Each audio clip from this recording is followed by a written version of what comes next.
Scroll episode संख्या 791 scroll. अगर बस यही सब था तो केवल यही कहा जा सकता है कि उसने संत कुमारी की स्वीकृति प्राप्त कर ली थी। इससे भी अधिक सराहनीय बात यह थी कि उसकी खेती का स्तर कम नहीं था, वह पूरे द्वितीय स्तर पारंगत था। जब वे पहली बार पहुंचे थे तो बाजपाई अमरीशकांत अनुमान लगा रहा था कि इस भावी पवित्र स्वामी की खेती किस प्रकार की होगी। यदि वह सिर्फ एक अमर आरोहण क्षेत्र का खेती करने वाला होता तो पवित्र भूमि के संसाधनों और गुप्त तकनीकों के साथ उसे मार्शल मार्ग के शिखर पर खड़े होने में केवल कुछ दशक लगते, लेकिन वास्तविकता ने उसे बहुत आश्चर्यचकित कर दिया था। इतना कम उम्र का द्वितीय स्तर पारंगत पूरे टोंग हुआन क्षेत्र में एक दुर्लभ अस्तित्व था। पांडेय नारायण दत्त के अपनी मृत्यु से पहले छोड़े गए संदेश के बारे में सोचते हुए बाजपाई अमरीशकांत मुस्कुराए बिना नहीं रह सका। जितना अधिक वह त्रिपाठी जीवक्ति को देखता वह उसे उतना ही अधिक मनभावन लगता था। वैसे आपकी महारानी, आप बाहरी द्वीपों से भागने में कैसे सफल रहीं? जहां तक मुझे पता है, संत कुमारीनान ने बाहरी द्वीपों को नष्ट कर दिया था और लगभग कोई भी जीवित नहीं बचा था। जैसे ही वे उड़ रहे थे, बाजपाई अमरीशकांत ने उत्सुकता से पूछा। तिवारी अनुपमा ने त्रिपाठी जीवक्ति पर एक नजर डाली और त्रिपाठी जीवक्ति को हल्के से सिर हिलाते देख उसने उसे समुद्र तल पर स्थित प्राचीन खंडहरों के बारे में बताया। 10 गलियारा। बाजपाई अमरीशकांत ने अपनी भौहें उठाई और खुशी से कहा, स्वर्ग ने वास्तव में मेरी पवित्र भूमि को आशीर्वाद दिया है। तो 0 गलियारे से बाहर आने के बाद आप दानव भूमि में पहुंचे हैं ना? हाँ, त्रिपाठी जीवक्ति ने जल्दी से सिर हिलाया। डर था कि तिवारी अनुपमा रहस्यमय छोटे संसार को प्रकट कर देगी। दानव भूमि में पहुंचने के बाद हम गलती से जुईली के हाथों में पड़ गए और कुछ ही दिन पहले भागने में सफल हुए। दानव सेनापति जुईली। बाजपाई अमरीशकांत का चेहरा पीला पड़ गया, जबकि अन्य तीनों ने भी सदमे भरी निगाहें पहनी। उनमें से किसी ने भी ये उम्मीद नहीं की थी कि त्रिपाठी जीवक्ति और तिवारी अनुपमा इतने शक्तिशाली चरित्र से बचने में सक्षम होंगे, जिससे उन्हें प्रशंसा का एक दौर महसूस हुआ। अगर वे जुईली के हाथों में पड़ गए होते तो वे निस्संदेह मर गए होते। यह महसूस करते हुए नवस्वर्ग पवित्र भूमि के स्वामी भावी पवित्र स्वामी त्रिपाठी जीवक्ति के प्रति और भी अधिक सम्मानजनक हो गए। विभिन्न प्रसिद्ध पहाड़ों और नदियों के ऊपर से उड़ते हुए बाजपाई अमरीशकांत और अन्य लोगों ने जरा भी धीमा नहीं किया, जल्दी से संत कुमारीनान के पीछे से भाग निकले। रास्ते में बाजपाई अमरीशकांत ने जानबूझकर या अनजाने में त्रिपाठी जीवक्ति के मूल के बारे में पूछताछ की और यह जानकर कुछ हद तक आश्चर्यचकित थे कि वह ऊंचे आसमान के मंडप से थे। ऊंचे आसमान के मंडप कोई कमजोर शक्ति नहीं थी, हालांकि यह नवस्वर्ग पवित्र भूमि से काफी दूर था। वे एक दूसरे के साथ ज्यादा बातचीत नहीं करते थे। ऊंचे आसमान के मंडप की ताकत भी हाल ही में बढ़ी है। ऐसा लगता है कि उन्होंने अचानक 4 संघ क्षेत्र स्वामी प्राप्त कर लिए हैं। ऊंचे आसमान के मंडप की बात करते हुए एक पीले रंग का वृद्ध व्यक्ति आह भरते हुए बोला, अगर ऐसा है तो उनकी समग्र शक्ति मेरी पवित्र भूमि से ऊपर है। 4 अतिरिक्त लोग। त्रिपाठी जीवक्ति ये सुनकर खुशी से मुस्कुराया और तुरंत कांग्यान और फेयू के बारे में सोचा। ऐसा लगता था कि उन्होंने तैरते बादल शहर से 1000 साल के दानव फूल का औषधीय अमृत रस प्राप्त कर लिया था। ये वास्तव में उनके लिए बहुत मददगार था। मैंने भी इस मामले के बारे में सुना है। कहा जाता है कि 2 साल पहले वे चारों एक रसायन शास्त्री के साथ तटस्थ क्षेत्र में तैरते बादल शहर गए थे ताकि 1000 साल के दानव फूल के लिए प्रतिस्पर्धा कर सकें। अगर मुझे सही याद है तो वह रसायन शास्त्री एक युवा व्यक्ति लगता है। हाँ, लगभग हमारे भावी पवित्र स्वामी की उम्र का। ऐसा कहते हुए बाजपाई अमरीशकांत ने त्रिपाठी जीवक्ति पर अर्थपूर्ण ढंग से अपनी आंखें घुमाईं। त्रिपाठी जीवक्ति का भाव उदासीन बना रहा क्योंकि उसने न सुनने का नाटक किया। इस समय वह जो कुछ भी कहता वह केवल 300 चांदी के टुकड़े ही प्रकट करता। जाहिर है बाजपाई अमरीशकांत पहले ही कुछ अटकलें लगा चुका था। हालांकि इस वृद्ध व्यक्ति का उसके प्रति कोई दुर्भावनापूर्ण इरादा नहीं था, इसलिए त्रिपाठी जीवक्ति बहुत चिंतित नहीं था। त्रिपाठी जीवक्ति को कुछ भी नहीं कहते देख बाजपाई अमरीशकांत ने हंसते हुए कहा, दूसरों से ईर्ष्या करने की आवश्यकता नहीं है। मेरी पवित्र भूमि में एक नया पवित्र स्वामी है। उसे अपनी जीवन शक्ति को बहाल करने में देर नहीं लगेगी और शायद एक उच्च स्तर तक भी पहुंच जाएगा। हाँ हाँ हाँ, हर कोई जल्दी से सहमति में सिर हिलाया। उन सभी को त्रिपाठी जीवक्ति से बहुत उम्मीदें थीं। त्रिपाठी जीवक्ति ने माथे पर शिकन डाली और कहा, मित्रों, मेरा आपके पवित्र स्वामी के पद में हस्तक्षेप करने का कोई इरादा नहीं है। जब हम एक उपयुक्त स्थान पर पहुंचेंगे तो हम अलग हो जाएंगे। आह, बाजपाई अमरीशकांत ने एक सदमे भरी अभिव्यक्ति पहनी, आप पवित्र स्वामी नहीं बनना चाहते? त्रिपाठी जीवक्ति ने सिर हिलाया। मैंने इस मामले पर तिवारी अनुपमा के साथ कई बार चर्चा की है। मैंने आपकी 3 नवस्वर्ग दिव्य तकनीकों को पूरी तरह से समझे बिना सीखा। ज्यादा से ज्यादा मैं भविष्य में इन 3 दिव्य तकनीकों का उपयोग नहीं करूंगा। यह कई संत अचानक हक्के बक्के रह गए। तिवारी अनुपमा ने अपने लाल होंठों को दबाया और यह भी कहा, मैं इस मामले के लिए बहुत जिम्मेदार हूँ। उन्होंने मेरी पवित्र भूमि की दिव्य तकनीकों को नहीं सीखा। अगर आप किसी को दोष देना चाहते हैं तो मुझे दोष दें। बाजपाई अमरीशकांत ने त्रिपाठी जीवक्ति और तिवारी अनुपमा की ओर देखते हुए माथे पर शिकन डाली। कुछ देर के लिए गहरे विचार में लग गए और फिर अचानक जोर से हंसे। आइए इस बारे में अभी बात न करें। चूंकि छोटे भाई ऊंचे आसमान के मंडप से हैं, हम आपको शर्मिंदा नहीं करेंगे। यदि यह आपके लिए सुविधाजनक है तो आप एक अतिथि के रूप में हमारे साथ पवित्र भूमि क्यों नहीं लौटते और अपनी आंखों से देखते हैं कि पवित्र भूमि कैसी है। जब समय आएगा, अगर आप अभी भी जोर देते हैं तो हम आपको मजबूर नहीं करेंगे। त्रिपाठी जीवोक्ति की अभिव्यक्ति चमक उठी, ये जानते हुए कि इन संत क्षेत्र स्वामी के सामने वह मना नहीं कर सकता। एक बार जब उसने मना कर दिया तो वे बल का प्रयोग कर सकते थे। हालांकि वे उसे चोट नहीं पहुंचाएंगे, लेकिन वे निश्चित रूप से उसे वापस नवस्वर पवित्र भूमि ले जाने की कोशिश करेंगे। बाजपाई अमरीशकांत ने पहले ही पर्याप्त रियायतें दे दी थी। अपनी पहचान और ताकत के साथ अगर उसने वास्तव में बल का प्रयोग करने का फैसला किया तो त्रिपाठी जीवोक्ति विरोध नहीं कर पाएगा। ऐसा कहना उसकी ईमानदारी दिखाने के लिए काफी था। ठीक है, त्रिपाठी जीवोक्ति ने हल्के से सिर हिलाया, अब और उनसे बहस नहीं करना चाहता था। उसे सहमत होते देख तिवारी अनुपमा खुशी का भाव दिखाए बिना नहीं रह सकी। समूह आगे बढ़ता रहा। पिछला सामंजस्यपूर्ण माहौल के विपरीत ये जानने के बाद कि त्रिपाठी जीवोक्ति का पवित्र स्वामी बनने का कोई इरादा नहीं था, बाजपाई अमरीशकांत और अन्य संत लगातार एक दूसरे से आंखों का इशारा और दैवीय चेतना संदेशों का आदान प्रदान कर रहे थे, जाहिर तौर पर कुछ चर्चा कर रहे थे। त्रिपाठी जीवोक्ति ने ये देखा लेकिन बस ध्यान न देने का नाटक किया। कुछ देर बाद 4 संतों ने त्रिपाठी जीवोक्ति पर शब्दों की बौछार करना शुरू कर दिया। एक एक करके नवस्वर पवित्र भूमि की ताकत और नींव का वर्णन किया, उसे पवित्र स्वामी बनने के विभिन्न लाभों और अद्भुत संभावनाओं को दिखाया ताकि उसे लुभाने की कोशिश की जा सके। त्रिपाठी जीवोक्ति ने इन शब्दों को अपने कानों में बहने दिया, हिलने से इनकार कर दिया, जिससे बाजपाई अमरीशकांत और अन्य संतों को बेहद असहाय महसूस हुआ। हालांकि उनके वर्णन से त्रिपाठी जीवोक्ति ने वास्तव में एक विशालकाय देखा। नवस्वर पवित्र भूमि में हालांकि प्रत्येक पवित्र स्वामी की आयु कम थी, प्रत्येक पवित्र स्वामी तृतीय स्तर संत क्षेत्र के शिखर तक पहुंचने में सक्षम था। कोई भी शक्ति जब तक उनके पास एक तृतीय स्तर संत होता उसे एक शीर्ष शक्ति माना जाता था। इसके अलावा जिस तरह से वे अपने पवित्र स्वामी की खेती करते थे वह भी अलग था।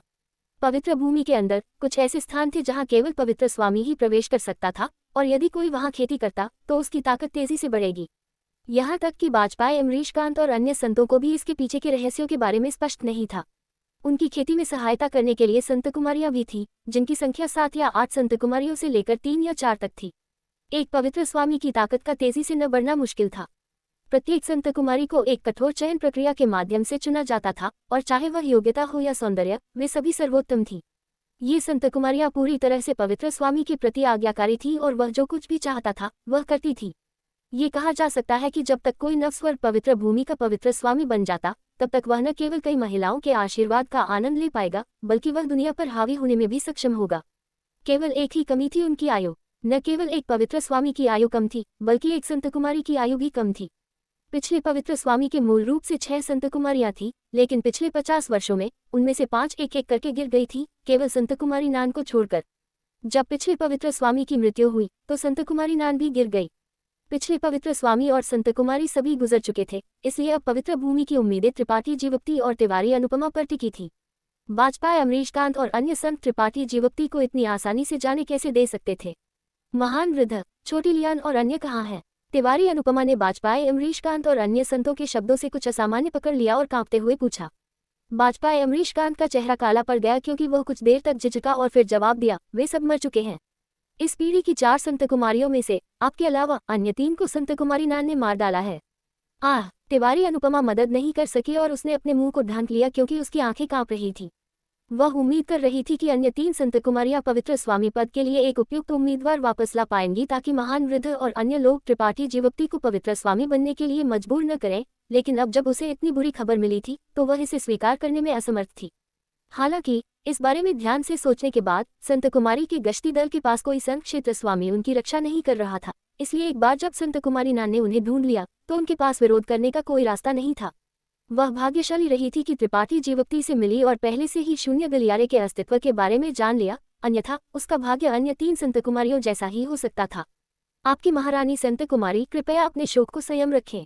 बाजपाई अमरीशकांत ने जल्दी से सांत्वना दी, इसलिए पवित्र भूमि अब आप दोनों पर भरोसा कर रही है। ऐसा कहते हुए उसने त्रिपाठी जीवोक्ति की ओर एक जलती हुई निगाह से देखा। इस वृद्ध स्वामी की अशिष्टता को क्षमा करें, लेकिन मैं आपको पहले छोटे भाई कहूंगा। यदि छोटे भाई पवित्र स्वामी बनने के लिए सहमत नहीं होते हैं तो 100 वर्षों के भीतर पवित्र भूमि गायब हो जाएगी। बाजपाई अमरीशकांत का भाव ईमानदार था क्योंकि उसने एक गरिमामय स्वर में बात की। अन्य तीनों ने भी जल्दी से निवेदन किया, छोटे भाई, कृपया हमारे अशिष्ट अनुरोध पर सहमत हों। पवित्र भूमि की विरासत हमारी पीढ़ी में टूट नहीं सकती। त्रिपाठी जीवोक्ति ने एक हल्की सांस ली और उन्हें सांत्वना दी। ज्वार उठता है और गिरता है, फूल खिलते हैं और मुरझाते हैं, कोई भी महान शक्ति हमेशा के लिए जीवित नहीं रह सकती। इसके बारे में ज्यादा मत सोचो। क्या महान दानव देव, जो उस समय इतने शक्तिशाली थे, भी नहीं गिरे? इसके अलावा मैं ही अकेला नहीं हूँ जो पवित्र स्वामी बनने के लिए उपयुक्त हूँ। बस इतना है कि तिवारी अनुपमा को अभी तक कोई मिला नहीं है। छोटे भाई को पूरी कहानी नहीं पता है, इसलिए कोई आश्चर्य नहीं कि आप ऐसी बातें कहते हैं। पवित्र भूमि की प्रत्येक संत कुमारी अपने जीवन में केवल एक पवित्र स्वामी उम्मीदवार का चयन कर सकती है। एक बार चयनित होने के बाद वे किसी और को महसूस नहीं कर पाएंगी। अब जब आपकी महारानी संत कुमारी ने आपको चुना है, तो उसके पास किसी और को चुनने का कोई कारण नहीं है। तो पवित्र स्वामी बनने वाला एकमात्र मैं ही हूँ। त्रिपाठी जीवप्ती ने माथे पर शिकन डाली। अचानक महसूस हुआ कि स्थिति मुश्किल हो गई है। वाजपेयी, अमरीशकांत और अन्य सभी ने गंभीरता से सिर हिलाया। यदि छोटे भाई सहमत नहीं होते हैं, तो हमारी नवस्वर पवित्र भूमि केवल विनाश की प्रतीक्षा कर सकती है। हम छोटे भाई से पवित्र स्वामी के पद को विरासत में लेने के लिए निवेदन करते हैं। मुझे मजबूर मत करो। अगर तुम मुझे बहुत दूर तक धकेलोगे तो मैं तुम्हारे खिलाफ हो जाऊंगा। त्रिपाठी जीवप्ती ने उसे घूर कर देखा। वाजपेयी, अमरीशकांत का चेहरा बदल गया क्योंकि उसने जल्दी से कहा, हम हिम्मत नहीं करेंगे। त्रिपाठी जीवप्ती की असहिष्णुता को देखकर तिवारी अनुपमा ने जल्दी से दखल दिया। क्या हमने नहीं कहा था कि हमें इस बारे में अभी बात नहीं करनी चाहिए? तुम इसे फिर से क्यों उठा रहे हो? वाजपेयी, अमरीशकांत ऑकवर्डली मुस्कुराया और आत्मघृणा करते हुए कहा, मैं बुरा और भ्रमित हूँ। मुझे उम्मीद है कि छोटे भाई बुरा नहीं मानेंगे। आइए पहले पवित्र भूमि लौटते हैं ताकि छोटे भाई मेरी पवित्र भूमि की महिमा का अनुभव कर सके। ये वृद्ध स्वामी निश्चित रूप से आपका मनोरंजन अच्छी तरह से करेगा। जल्द ही हम 3 या 5 दिनों में पहुंच जाएंगे, एक अन्य व्यक्ति ने जल्दी से जोड़ा। स्क्रॉल एपिसोड संख्या 792 स्क्रॉल। एक सुंदर परिदृश्य में यहाँ की संसार शक्ति अत्यंत समृद्ध थी। इन पहाड़ों के चारों ओर कई उत्कृष्ट और शक्तिशाली बाधाएं थीं, जो इस क्षेत्र को बाहरी दुनिया से अलग कर रही थी। नवस्वर पवित्र भूमि एक प्राचीन शक्ति जो प्राचीन काल से अस्तित्व में थी, पीढ़ी दर पीढ़ी चली आ रही थी। इसकी ताकत काफी असाधारण थी। पूरे संसार पर विचार करते हुए भी ये किसी से कम नहीं थी। हालांकि जैसे ही त्रिपाठी जीवप्ती यहाँ पहुंचे, उन्हें एक दुखद और गंभीर वातावरण महसूस हुआ। शायद इसलिए कि वृद्ध पवित्र स्वामी गिर चुके थे और नए पवित्र स्वामी ने अभी तक उनका पदभार नहीं संभाला था। नवस्वर पवित्र भूमि ऊंचे आसमान के मंडप की तरह पहाड़ों से भी घिरी हुई थी, लेकिन ऊंचे आसमान के मंडप की 100 शिखर व्यूह रचना के विपरीत नवस्वर पवित्र भूमि में केवल 9 शिखर थे। हालांकि संख्या अपेक्षाकृत छोटी थी, इन 9 शिखरों की व्यवस्था स्वर्ग के मार्ग के अनुसार थी। इन 9 शिखरों को नींव के रूप में व्यवस्थित किया गया आत्माव्यूह ऊंचे आसमान के मंडप की 100 शिखर व्यूह रचना से बदतर नहीं था, शायद और भी बेहतर। चाहे वह इसकी रक्षात्मक शक्ति हो या जिस गति से ये संसार शक्ति को इकट्ठा करता था, ये 100 शिखर व्यूह रचना से कम नहीं था। इन 9 शिखरों से घिरे सुंदर महलों को एक मनमोहक अव्यवस्थित तरीके से व्यवस्थित किया गया था, जहां हजारों शिष्य रहते थे। पूरी नवस्वर पवित्र भूमि एक स्वर्ग की तरह थी, लेकिन यह जीवन से भी हलचल भरा था। वाजपेयी, अमरीशकांत और अन्य लोग त्रिपाठी जीवप्ती और तिवारी अनुपमा के साथ पवित्र भूमि लौट आए, लेकिन कुछ अज्ञात कारण से वे चुपचाप वापस नहीं आए, बल्कि पवित्र भूमि के केंद्र में एक भव्य महल में एक शानदार प्रवेश करना चुना। सड़क के दोनों किनारों पर समय समय पर कुछ पवित्र भूमि के शिष्य इकट्ठा होते थे और वाजपेयी, अमरीशकांत और अन्य लोगों को सम्मानपूर्वक सलामी देते थे। तिवारी अनुपमा को देखने के बाद उन सभी ने संत कुमारी का नाम पुकारा। भले ही वे पुरुष हो या महिलाएं, बूढ़े हो या जवान, उनके चेहरे पूजा और कट्टरता से भरे थे। यहाँ केवल बाहरी व्यक्ति के रूप में त्रिपाठी जीवप्ती स्पष्ट रूप से ध्यान का केंद्र था। इतनी कम उम्र में महान वृद्ध वाजपेयी, अमरीशकांत और अन्य लोग उसके प्रति इतने सम्मानजनक थे, जिससे दूसरों के लिए यह अनुमान लगाना आसान हो गया कि क्या हो रहा था। फुसफुसाहट लगातार दोनों किनारों से आती रही क्योंकि नवस्वर पवित्र भूमि के शिष्य चुपचाप त्रिपाठी जीवप्ती की ओर इशारा कर रहे थे। यह अनुमान लगा रहे थे कि क्या वह अगला पवित्र स्वामी था जिसे संत कुमारी ने ढूंढा था। उनके चेहरे जिज्ञासा और उत्साह से भरे थे। ऐसा लग रहा था कि जब तक त्रिपाठी जीवप्ती पवित्र स्वामी का पदभार संभाल लेता है, नवस्वर पवित्र भूमि बच जाएगी। कुछ अधिक चतुर लोगों ने पहले ही इस मामले को निर्धारित कर लिया था और उन सभी ने त्रिपाठी जीवप्ती को सम्मानपूर्वक झुककर प्रणाम किया। त्रिपाठी जीवप्ती हमेशा की तरह शांत था, उसकी अभिव्यक्ति अपरिवर्तित थी। वाजपेयी, अमरीशकांत और अन्य लोग गुप्त रूप से आश्चर्यचकित थे। त्रिपाठी जीवप्ती का उनका मूल्यांकन फिर से बढ़ रहा था। हालांकि त्रिपाठी जीवप्ती ऊंचे आसमान के मंडप से था, अंत में वह अभी भी काफी युवा था। वाजपेयी, अमरीशकांत ने जानबूझकर उसे इस रास्ते से नीचे ले गया था ताकि उसे पवित्र भूमि की समृद्धि और उसके शिष्यों की ताकत का पहले से अनुभव करने दिया जा सके, जिससे उसे पवित्र भूमि की कुछ समझ मिल सके। हालांकि इस तरह की भव्य लड़ाई के सामने भी त्रिपाठी जीवप्ती ने डर या घबराहट का थोड़ा सा भी निशान नहीं दिखाया। इसके बजाय शांत और विनम्र रहा, जैसे कि उसने एक महान तूफान का अनुभव किया हो, जिससे वाजपेयी, अमरीशकांत और अन्य लोग कुछ हद तक प्रभावित हुए। इस भावी पवित्र स्वामी का स्वभाव असाधारण लगता था। वाजपेयी, अमरीशकांत और अन्य सभी ने एक दूसरे को देखा, यह महसूस करते हुए कि इस व्यक्ति को पवित्र स्वामी के पद को संभालना चाहिए। रास्ते में ये जीवंत था। सोने और पत्थर से बने एक महल के सामने जमीन को सपाट कर दिया गया था। महल राजसी था और इसके सामने कई पत्थर के खंभे थे। पत्थर के खंभे अजगरों और फीनिक्सों के साथ उकेरे गए थे और सभी प्रकार के विशद और सजीव चित्र थे। यहाँ पहुंचकर बाजपाई अमरीशकांत मुड़े और धीरे से अपना हाथ हिलाया।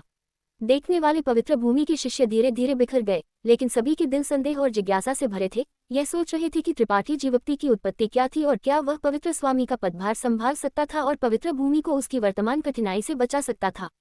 छोटे भाई, कृपया, बाजपाई अमरीशकांत ने सम्मानपूर्वक झुककर प्रणाम किया।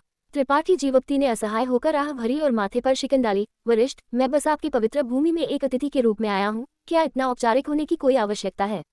ये सुनकर बाजपाई अमरीशकांत समझ गया कि त्रिपाठी जीवक्ति अभी भी पवित्र भूमि और उन्हें अस्वीकार कर रहा था। हल्के से हंसते हुए और सिर हिलाते हुए, छोटे भाई जो कहते हैं वो सही है, आइए एक साथ अंदर चलें। हाँ, महल में प्रवेश करने के बाद बाजपाई अमरीशकांत की व्यवस्था के तहत सभी ने एक सीट ली और थोड़े ही समय बाद एक दावत स्थापित की गई। देखने से बाजपाई अमरीशकांत और अन्य लोग त्रिपाठी जीवक्ति के लिए एक स्वागत रात का खाना तैयार कर रहे थे। दावत में त्रिपाठी जीवक्ति ने ज्यादा अधीरता नहीं दिखाई, बस चीजों को आने दिया। बाजपाई अमरीशकांत और अन्य लोगों के साथ जाम बदलते रहे। त्रिपाठी जीवक्ति ने पाया कि जब तक यह वृद्ध व्यक्ति पवित्र भूमि के पवित्र स्वामी के बारे में कुछ भी उल्लेख नहीं करता था, वह मिलने में काफी आसान था। उसकी ताकत गहरी थी, उसकी वरिष्ठता कम नहीं थी, लेकिन वह अभी भी सुलभ था। हालांकि त्रिपाठी जीवक्ति ने अनुमान लगाया कि इसका बाजपाई अमरीशकांत के इरादों से कुछ लेना देना था। अगर यहाँ कोई अन्य युवा व्यक्ति आया होता तो बाजपाई अमरीशकांत इतना धैर्यवान नहीं होता। जब शराब अपने चरम पर पहुंची तो युवा लड़कियों के एक समूह को अंदर बुलाया गया। संगीत एक साथ बजाया गया क्योंकि उन्होंने गाना गाया और नृत्य किया। इन युवा लड़कियों में से प्रत्येक एक स्वर्गीय सुंदरता थी और हालांकि उनके कपड़े पतले थे, वे बिल्कुल भी प्रकट नहीं कर रहे थे। इससे भी अधिक, उनमें से प्रत्येक का एक सुंदर आकृति और एक अद्वितीय स्वभाव था जो उन्हें देखने वाले किसी भी व्यक्ति को चकाचौंध कर रहा था। त्रिपाठी जीवक्ति ने इस दृश्य का बड़ी रुचि के साथ आनंद लिया। उसकी आंखें साफ थीं, अश्लीलता का थोड़ा सा भी निशान नहीं था। मेज के शीर्ष पर बैठी तिवारी अनुपमा ने ये देखा और संतुष्टि से मुस्कुराए। कुछ उत्साह के बाद दावत समाप्त हुई और बाजपाई अमरीशकांत और अन्य लोगों ने भी त्रिपाठी जीवक्ति को विदाई दी। उनमें से किसी ने भी कुछ भी उल्लेख नहीं किया जो त्रिपाठी जीवक्ति को नाखुश करेगा। नौकरानी ने त्रिपाठी जीवक्ति को आराम करने के लिए रास्ता दिखाया। एक विशाल कमरे में पर्दे ऊंचे लटके हुए थे और फर्श एक मखमली कालीन से ढका हुआ था। दीवारों को रोशनी के लिए अजीब पत्थरों से सजाया गया था ताकि कमरे में रोशनी न तो मंद हो और न ही तेज। कमरे के बीच में एक अगरबत्ती दान था जो उच्च श्रेणी के मसालों से जलाया गया था, जिससे लोगों को आराम और खुशी महसूस हो रही थी। क्या युवा स्वामी स्नान करना चाहते हैं? साइड रूम में एक स्नानघर है, गर्म पानी पहले ही तैयार किया जा चुका है, नौकरानी ने धीरे से पूछा। त्रिपाठी जीवक्ति ने उसकी ओर देखा, धीरे से सिर हिलाया और उसे दूर जाने का इशारा किया। नौकरानी भी अच्छी तरह से व्यवहार करती थी, बाहर निकलने से पहले सुंदरता से झुककर प्रणाम करती थी। त्रिपाठी जीवक्ति ने एक क्षण के लिए कमरे में प्रतीक्षा की, इससे पहले कि दरवाजे की ओर चल पड़ा और उसे खोला। बाहर अधीरता से खड़ी तिवारी अनुपमा की ओर मुड़ा और पूछा, अंदर आओ, तुम यहाँ क्यों खड़ी हो? हाँ, तिवारी अनुपमा ने अपना सिर नीचे किया और कमरे में चल पड़ी। आओ आओ, मुझे तुमसे बात करनी है। त्रिपाठी जीवक्ति ने उसे समझाने की अनुमति नहीं दी, सीधे तिवारी अनुपमा का हाथ पकड़ लिया और उसे बिस्तर की ओर खींच लिया। तिवारी अनुपमा का चेहरा हल्का सा शर्मा गया, लेकिन उसने विरोध नहीं किया, जिससे त्रिपाठी जीवक्ति को उसे खींचने की अनुमति मिली। एक क्षण बाद वह बिस्तर के किनारे पर बैठ गई, थोड़ी घबराई हुई लग रही थी। त्रिपाठी जीवक्ति बिस्तर पर पालथी मारकर बैठ गया और एक कटाक्ष मुस्कान के साथ उसे घूरकर देखा। बाजपाई अमरीशकांत ने तुम्हारी पवित्र भूमि के शिष्यों को मुझे घेरने के लिए व्यवस्थित किया, जबकि उन नर्तकियों को भी मुझे लुभाने के लिए रखा। ऐसा लगता है कि उसके कोई अच्छे इरादे नहीं है। वह बस आपको पवित्र स्वामी का पद विरासत में लेने के लिए चाहता है। वह इतना कपटी कैसे हो सकता है? इसके शीर्ष पर वे सिर्फ नर्तकियां नहीं हैं, वे सभी मेरी पवित्र भूमि की उत्कृष्ट शिष्याएं हैं जिन्होंने एक सख्त चयन प्रक्रिया से गुजरा है। केवल तभी जब सबसे प्रतिष्ठित मेहमान आते हैं तो वे एक नृत्य करने के लिए दिखाई देती हैं। तिवारी अनुपमा ने अपने लाल होठों को दबाया और कुछ नाराजगी के साथ उसे घूर कर देखा। क्या तुम पवित्र स्वामी नहीं बनना चाहते? बिल्कुल नहीं, त्रिपाठी जीवक्ति ने सिर हिलाया, एक क्षण के लिए माथे पर शिकन डाली, इससे पहले कि पूछा, मुझे सच बताओ, क्या जो बाजपाई अमरीशकांत ने पहले कहा था वह सच है? क्या आपके चयन के बाद आप किसी और को चुन नहीं सकती?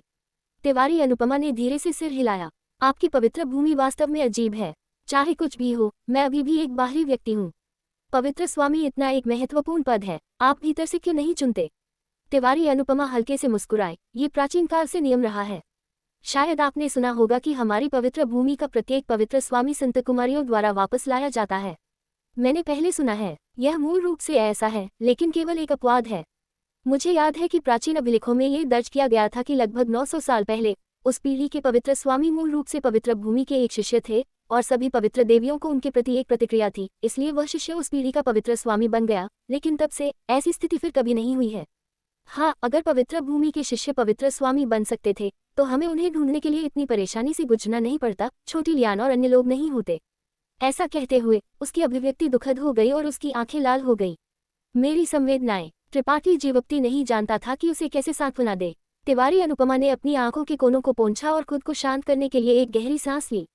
एक क्षण के लिए झिझकने के बाद उसने कहा, अगर आप पवित्र स्वामी नहीं बनने पर जोर देते हैं, मैं आपकी महान वृद्ध से बात करने में मदद करूंगी और देखूंगी कि क्या वे एक अपवाद बना सकते हैं। कुछ मत कहो, ये व्यर्थ है।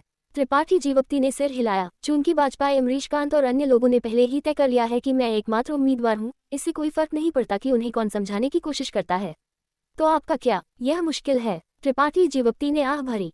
हालांकि वाजपेयी, अमरीशकांत और अन्य लोग उसके साथ कुछ भी करने की हिम्मत नहीं करते थे, उनका दृढ़ संकल्प त्रिपाठी जीवप्ती को सिरदर्द दे रहा था। अगर नवस्वर पवित्र भूमि के पवित्र स्वामी की कम आयु नहीं होती तो त्रिपाठी जीवप्ती अगला पवित्र स्वामी बनने में संकोच नहीं करता। पवित्र स्वामी बनने के बाद वह उस वृद्ध कुत्ते वाजपेयी, अमरीशकांत से निपट सकता था और अपनी नफरत निकाल सकता था।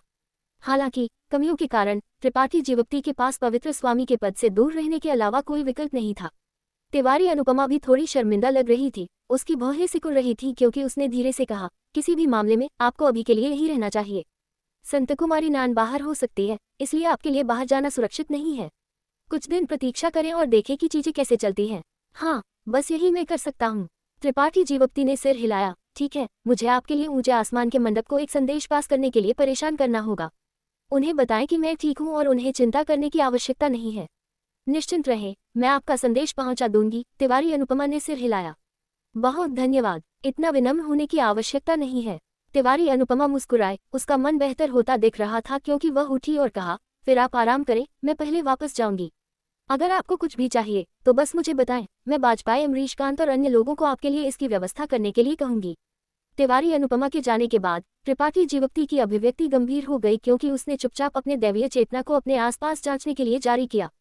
अप्रत्याशित रूप से महल के चारों ओर कई स्वामी व्यवस्थित थे। वे सभी चुपचाप घात में लेट रहे थे, शायद त्रिपाठी जीवप्ती की हर हरकत की निगरानी कर रहे थे।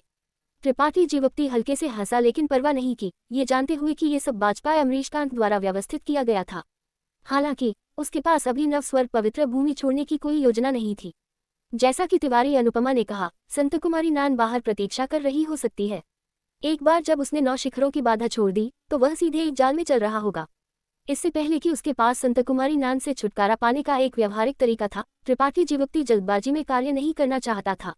नवस्वर पवित्र भूमि के लोगों का उसके प्रति कोई दुर्भावनापूर्ण इरादा नहीं था, वे बस उसे अगला पवित्र स्वामी बनना चाहते थे।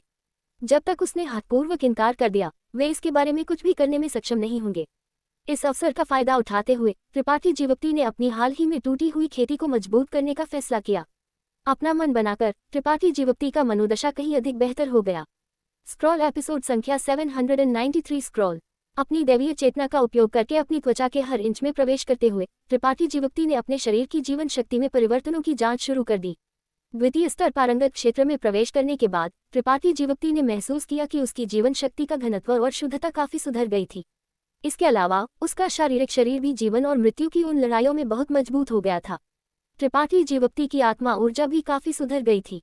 6 रंग के आत्मा कमल के निरंतर पोषण के तहत इस सफलता ने त्रिपाठी जीवप्ती की आत्मा की खेती को एक संतोषजनक विकास का अनुभव करने दिया था। त्रिपाठी जीवप्ती ने महसूस किया कि उसकी वर्तमान आत्मा ऊर्जा एक सामने की टक्कर में एक प्रथम स्तर संत से कम नहीं होनी चाहिए। अपनी प्रचंड और रहस्यमय प्रज्वलित चेतना सागर की शक्ति के साथ अगर एक सामान्य प्रथम स्तर संत वास्तव में इस तरह से उससे लड़ने का फैसला करता है तो उन्हें बड़ी हानि उठाने की संभावना होगी। त्रिपाठी जीवप्ती के पास आत्मा युद्ध मंडप भी था, एक कलाकृति जो जबरदस्ती अपने शत्रु के आत्मा अवतार को अपने अंतरिक्ष में खींच सकती थी और एक दैवीय चेतना युद्ध में शामिल हो सकती थी। इन सभी कारकों ने त्रिपाठी जीवप्ती के आत्मविश्वास को बहुत बढ़ा दिया था। पिछले 1 साल में उसे मिली दुर्घटनाएं और झटके सभी उसके मजबूत होने के लिए प्रेरणा और अवसरों में बदल गए थे। कोई भी विशेषज्ञ केवल जीवन और मृत्यु की लड़ाइयों में अंतर्दृष्टि और अनुभव प्राप्त करने में सक्षम होगा जो उन्हें सामान्य रूप से प्राप्त नहीं होगा। ये केवल तभी होता है जब वे मृत्यु के कगार पर होते हैं कि वे कुछ चीजों को स्पष्ट रूप से समझने में सक्षम होंगे जो वे सामान्य रूप से समझने में सक्षम नहीं होंगे। ये कहा जा सकता है कि हर सफल कृषक ने जीवन या मृत्यु की स्थितियों का अनुभव किया था और एक भावना रखी थी जो मृत्यु से नहीं डरती थी, जिससे उन्हें प्रतिकूलता के सामने मजबूत होने की अनुमति मिली थी। इस तरह का स्वर्ग का पसंदीदा बच्चा जो एक ग्रीनहाउस में बड़ा हुआ, अगर परिपक्वता का उनका मार्ग सुचारू था तो ठीक होगा, लेकिन अगर उन्हें थोड़ा सा भी झटका लगा तो वे ठीक होने में असमर्थ होंगे और अंततः जल्दी मर जाएंगे, नजरों से ओझल हो जाएंगे। त्रिपाठी जीवप्ती पूर्व से संबंधित था। जब से उसने खेती शुरू की थी उसका मार्ग कॉन्टो और कॉन्टो से भरा हुआ था। रास्ते में उसने अनगिनत बाधाओं को काट दिया था, अनगिनत बार जीवन और मृत्यु के बीच भटकता रहा, जिससे उसे एक खेती हासिल करने की अनुमति मिली जो उसके समकालीनों की तुलना में कहीं अधिक थी। उसके पास जो कुछ भी अब था उसे त्रिपाठी जीवप्ती द्वारा कदम दर कदम हासिल किया गया कहा जा सकता है। ये भाग्य नहीं था, न ही यह एक संयोग था। ये सब महसूस करते हुए त्रिपाठी जीवप्ती की मनस्थिति में धीरे धीरे कुछ सूक्ष्म परिवर्तन हुए। वह अधिक आत्मविश्वासी हो गया, यह महसूस करते हुए कि जब तक उसे समय दिया जाता है वह मार्शल मार्ग के शिखर पर खड़ा होने और सभी जीवित प्राणियों की देखरेख करने में सक्षम होगा। अपने उत्साह को संयत करते हुए त्रिपाठी जीवप्ती ने अपने शरीर की जांच करना जारी रखा। वह आश्चर्यचकित और सुखद रूप से आश्चर्यचकित था। उसके शरीर के माध्यम से बहने वाले सुनहरे रक्त की मात्रा काफी बढ़ गई थी। ली रोंग और हानफी दोनों ने कहा था कि एक बार जब किसी के शरीर के माध्यम से बहने वाला रक्त पूरी तरह से सोना हो जाता है तो यह महान दानव देव की समान शक्ति होने के बराबर होता है। महान दानवी देव केवल एक किंवदंती थे। उस समय उन्हें सभी 3 जातियों द्वारा दुनिया में नंबर 1 विशेषज्ञ के रूप में मान्यता दी गई थी। उनके समय के दौरान किसी ने भी उनके प्रतिष्ठा को चुनौती देने की हिम्मत नहीं की थी। सुनहरे दानव देव के रक्त के अनंत उपयोग थे। उनके शरीर में दानव देव के रक्त के कारण त्रिपाठी जीवप्ती का शरीर इतना मजबूत था और उसकी पुनर्प्राप्ति क्षमता इतनी असामान्य थी। त्रिपाठी जीवप्ती के लिए ये कल्पना करना मुश्किल था कि जब उसके शरीर में सारा रक्त सुनहरा हो जाएगा तो उसका शरीर कितना मजबूत हो जाएगा। प्राचीन दानव जाति का शरीर अत्यंत कठिन था। ये दानव देव की रक्तरेखा के कारण भी था। उनकी तुलना में वह निस्संदेह अधिक रूढ़िवादी थे। शुद्ध अपनी चेतना को गूढ़ काली पुस्तक अंतरिक्ष में डुबोते हुए और दिव्य वृक्ष के साथ संचार करते हुए त्रिपाठी जीवप्ती का शरीर अपनी गुप्त तकनीक को परिसंचारी करना शुरू कर दिया और खेती शुरू कर दी। जैसे जैसे त्रिपाठी जीवप्ती बढ़ा, दिव्य वृक्ष भी विकसित और बढ़ता रहा। त्रिपाठी जीवप्ती की अनुमति से दिव्य वृक्ष हर दिन अमृत रस की एक बूंद अवशोषित करेगा। इस सहायता से उसकी चेतना कहीं अधिक स्पष्ट हो गई थी और उसका आईक्यू भी बढ़ गया था। अब यह न केवल त्रिपाठी जीवप्ती के साथ स्पष्ट रूप से संचार कर सकता था, ये यहाँ तक कि सक्रिय रूप से उससे कुछ प्रश्न भी पूछता था। त्रिपाठी जीवप्ती एक बच्चे की तरह था, उसके प्रश्नों का पूरी लगन से उत्तर दे रहा था। समय तेजी से बीत गया और त्रिपाठी जीवप्ती के नवस्वर्ग पवित्र भूमि में आने के बाद से 2 महीने से अधिक समय बीत चुका था। इतने लंबे समय के बाद त्रिपाठी जीवप्ती धीरे धीरे नवस्वर्ग पवित्र भूमि के आदी हो गए। आसानी से छोड़ने में सक्षम नहीं होने के अलावा उसे यहाँ मिला इलाज काफी अच्छा था। महान वृद्ध बाजपाई अमरीशकांत और अन्य वृद्धों ने उसे उच्चतम मानक के साथ प्राप्त किया। न केवल उसे खेती के लिए बड़ी संख्या में गोलियां प्रदान की, बल्कि उसकी देखभाल करने के लिए कई युवा और सुंदर नौकरानियों को भी भेजा। उन्होंने यहाँ तक कि त्रिपाठी जीवप्ती को संदर्भ के लिए नवस्वर्ग पवित्र भूमि की कई मार्शल तकनीकें और गुप्त तकनीकें भी दी। त्रिपाठी जीवप्ती ने किसी को मना नहीं किया और उन नौकरानियों के अलावा जिन्हें उसने छुआ नहीं, बाकी सभी के साथ अच्छा व्यवहार किया गया। खुद को पूरे दिन खेती में डूबा रखा, तेजी से अपनी द्वितीय स्तर पारंगत खेती को मजबूत किया। बाजपाई अमरीशकांत और अन्य वृद्ध भी समय समय पर त्रिपाठी जीवप्ती से मिलने आते थे, दैनिक जीवन के बारे में उससे बातचीत करते थे, पवित्र स्वामी के पद को संभालने के मामले का कभी उल्लेख नहीं करते थे। कभी कभी जब उनके पास कुछ खाली समय होता था तो बाजपाई अमरीशकांत और अन्य वृद्ध त्रिपाठी जीवप्ती को पवित्र भूमि के 9 शिखरों का दौरा करने के लिए बाहर ले जाते थे, उन्हें पवित्र भूमि की सुंदरता और गहराई दिखाते थे।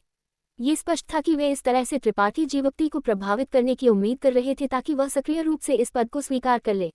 दुर्भाग्य से 2 महीने के बाद कुछ भी नहीं हुआ था, जिससे बाजपाई अमरीशकांत और अन्य वृद्ध चिंतित हो गए और धीरे धीरे अपना धैर्य खो दिया। 9 शिखरों में से एक के शीर्ष पर एक शानदार इमारत के अंदर पवित्र भूमि के वृद्ध और संरक्षक इकट्ठा हुए थे, जिसका नेतृत्व बाजपाई अमरीशकांत कर रहे थे और कुछ चर्चा कर रहे थे।